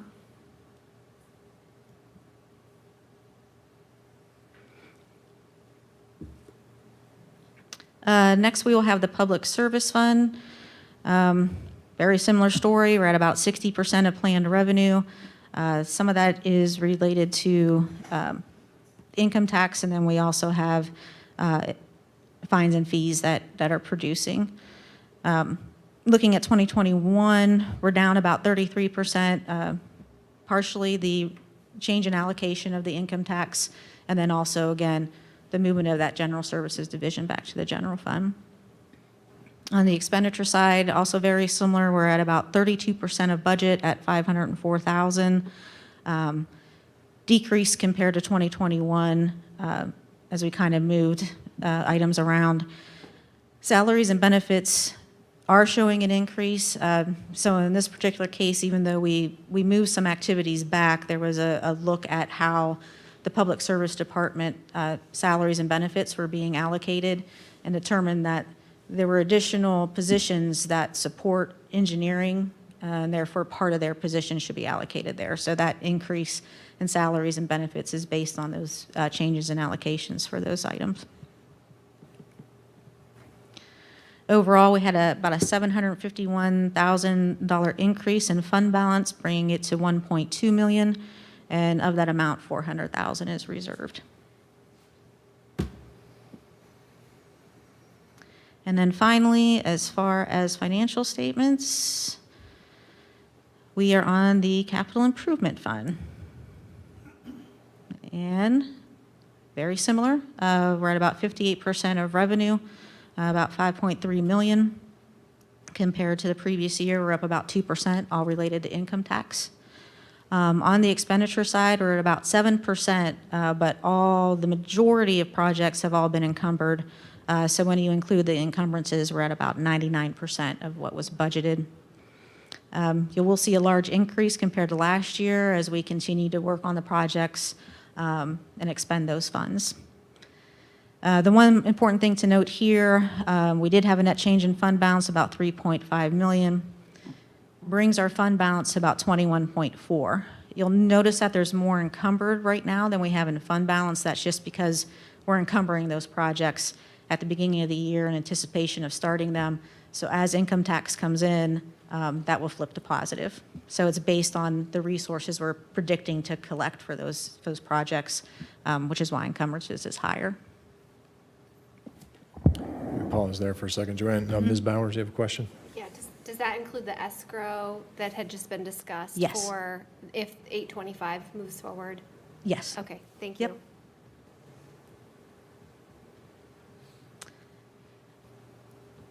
And then on page 5, which is previous to these statements in the report, you will see a listing of 2022 projects and kind of where they stand as far as what's been spent and what's been encumbered to date. It does only represent 2022, so a lot of this activity is multi-year projects, but then there are some 2022 expenditures that have also occurred. Now, we're going to flip past a couple pages. The other items that we look at is your total fund balance for all the funds. Nothing really there. The detail that's provided is for your information to look through. Happy to answer any questions for that, but we're not going to go into any type of discussion about the detailed financials. The next thing that we're going to address is income tax.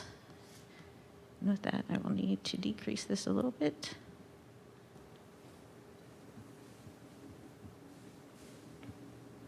Is that still okay? Mm-hmm. Yeah, looks all right. So just focusing mainly on income tax in this section, through the second quarter, income tax is still the major funding source for the general fund at 72%, makes up 99% of the capital improvement fund revenue, and then 66% of the special revenue funds. To date, there's been $17.9 million collected, and you can kind of see in this graph here how that's been allocated and at what percentages. Oops, too fast. Sorry. This is where I wanted to stop. So just looking at what the makeup of our income tax is, as always, the bulk of it is going to be our withholding tax at 75% for the second quarter. This is followed by individual at 11%, and then, net profits is a little bit higher at 14%.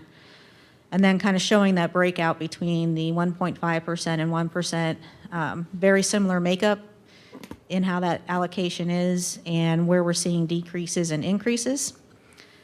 So you'll notice there's a pretty significant increase in the withholding tax. As Nate has mentioned, many projects were kind of in an economic expansion right now for the city, so we're seeing that uptick in withholding taxes.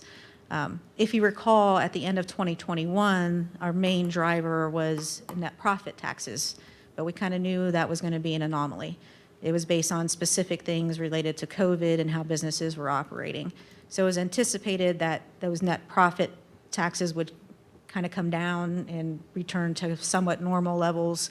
But we felt that we had enough projects in the pipeline and we knew about enough growth that would occur that it would be offset by the withholding tax. And we're kind of seeing that play out through the second quarter. On the individual side, no surprises here.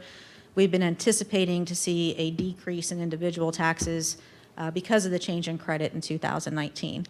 So when the reduced credit was in place, when individuals would file, they would owe a tax and they'd have to pay estimated taxes.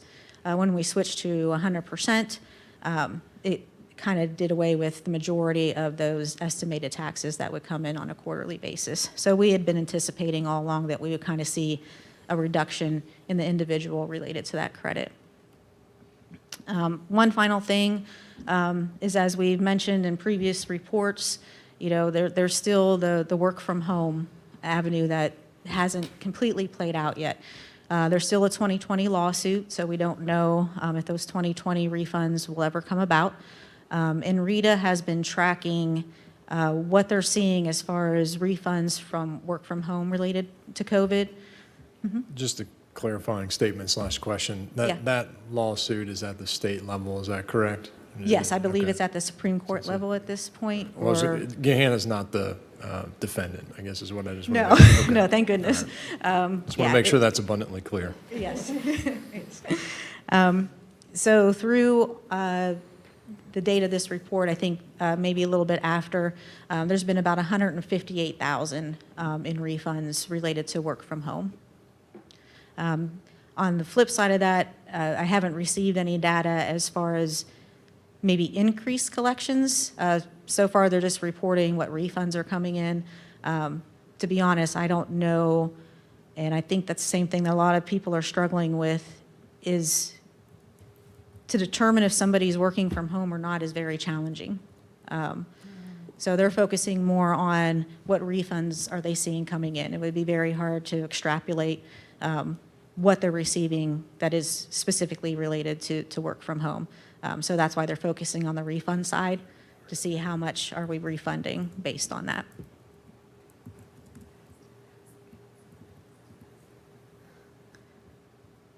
Question on that topic?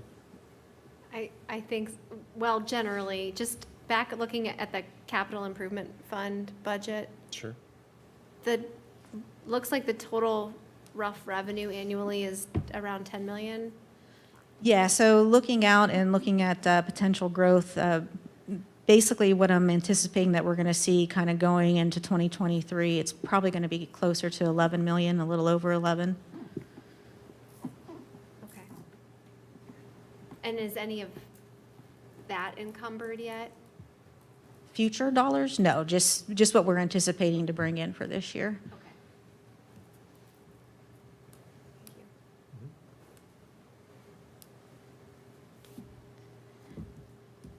So now we'll flip over to investments. At the end of the second quarter, our investment portfolio was right around 99 million. This graphic up here kind of shows the diversification of the portfolio. Very little in net cash, as would be expected. And then our various investments in government bonds, CDs, commercial paper, Star Ohio. So looking at our investment portfolio in a little bit more detail, the average duration is about 1.4 years, and the yield to maturity is right about 1.2%. We always like to use Star Ohio as a comparison, which was up to 1.15%. So great movement in both of those areas. Kind of looking at the 2-year treasury, just based on our average maturity is about 1.4, so 2-year maturity is a good benchmark. Rates are up from June of 2021 from 0.25% to almost 3%. This exceeds pre-pandemic levels. Pre-pandemic, it was right about 1.75%. So for a borrower, the hike's not so good, but for investors like the city, we're seeing some good improvement there.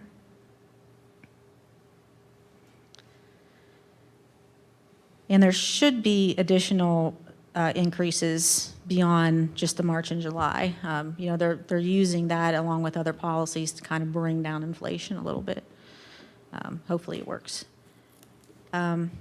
Investment earnings for the year, about 61%, as we discussed earlier, and about a 14% decline.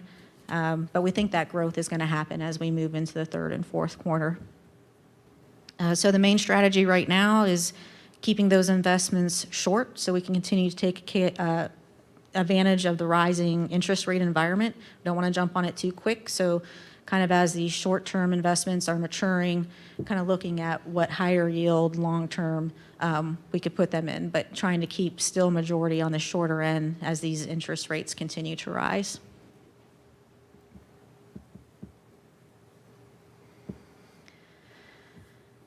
So as I kind of mentioned earlier, second quarter, very similar to the first quarter. Seems like we're getting some stabilization. We are still struggling with human capital, though. It's keeping expenditures lower than expected. And then, as I'm sure you have all heard over the past couple weeks, you know, everybody's kind of bringing up the recession. Is there going to be one? Is there going to be a short decline? Is it going to be a long decline? Some don't believe anything is going to happen. Just based on the low unemployment rate and some other factors. But there are some indications that it could happen.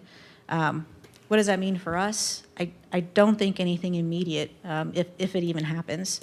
Again, we are in an economic growth. We have economic growth just happening to the north of us that it will also impact us. So even if something does occur, I don't see a significant impact to Gahanna if that were to occur. Thank you, Joanne. Any questions or comments from council? Mr. Weaver? Thank you, Mr. Chair. Thank you, Director Burry. As always, appreciate the thorough review.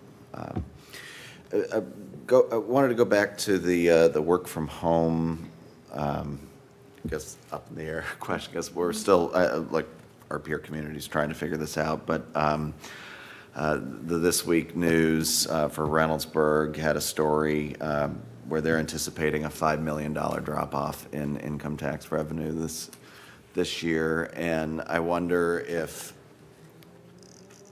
because of the work from home situation, I'm sorry, I should clarify. And I get the sense from you that we're not anticipating a cliff like that. And I just want to hear that reassuringly Right. from you. Yes. And maybe for the record. So kind of based on the data through the second quarter, I'm not anticipating that. I mean, 158,000 through the second quarter, I would not consider significant at all compared to our total collections to date. And I'm not seeing where we're going to see a huge uptick in that. There's a couple reasons for that. One is the basic understanding of local income tax. There might be some individuals that might be able to file for this refund but not know that they're eligible for it or how to do it.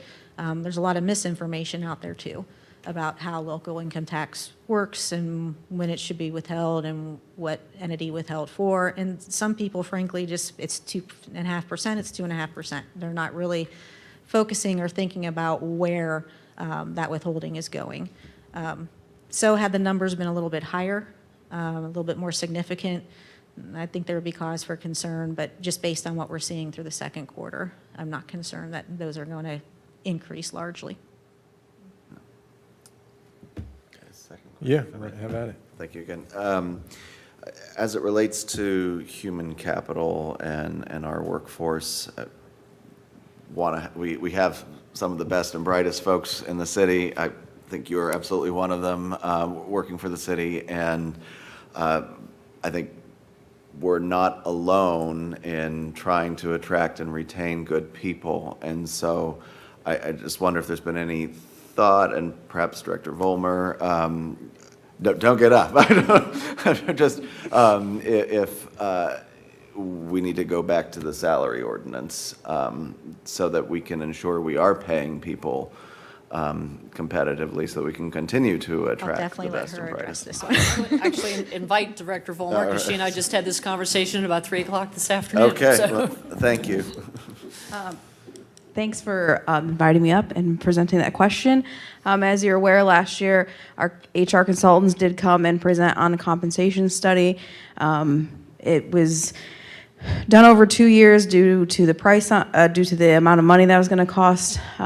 We did just do a second phase of that compensation study, and I received it today. So that's under review by myself and my staff, and then we'll hopefully bring that to you because yes, we do need to make changes to the salary ordinance to stay competitive in the market, as well as the private sector industry as well. There's our applicant tracking system is a nationwide system that people use. It's a governmentjobs.com that many of you may have used if the county, state uses it. Public sector jobs increased about 40% last year, while applications for those jobs decreased by 56% last year.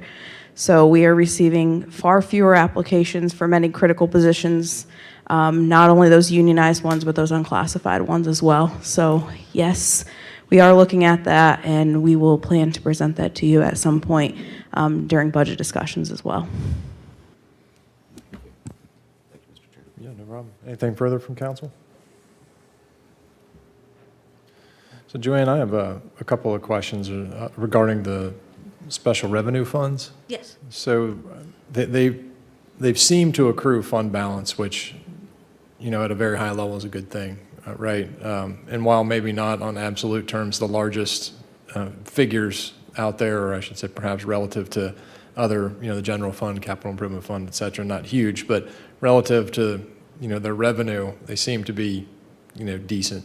Are there, I guess, I'm wondering if you can maybe just comment to what's driving that, and then is there any plan for that revenue kind of going forward? I guess maybe a different way of asking that question is it being accrued for a reason, or is it just kind of like serendipitous that it's happening? Yeah, it's just kind of happening. Okay.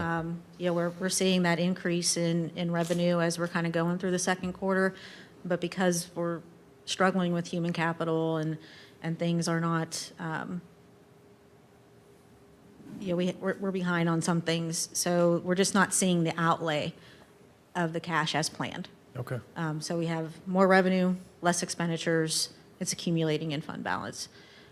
So as we move into the budget cycle, as you know, ORC basically says that what you have available for appropriations is what you're anticipating to bring in with revenue, plus any unreserved fund balance of that fund.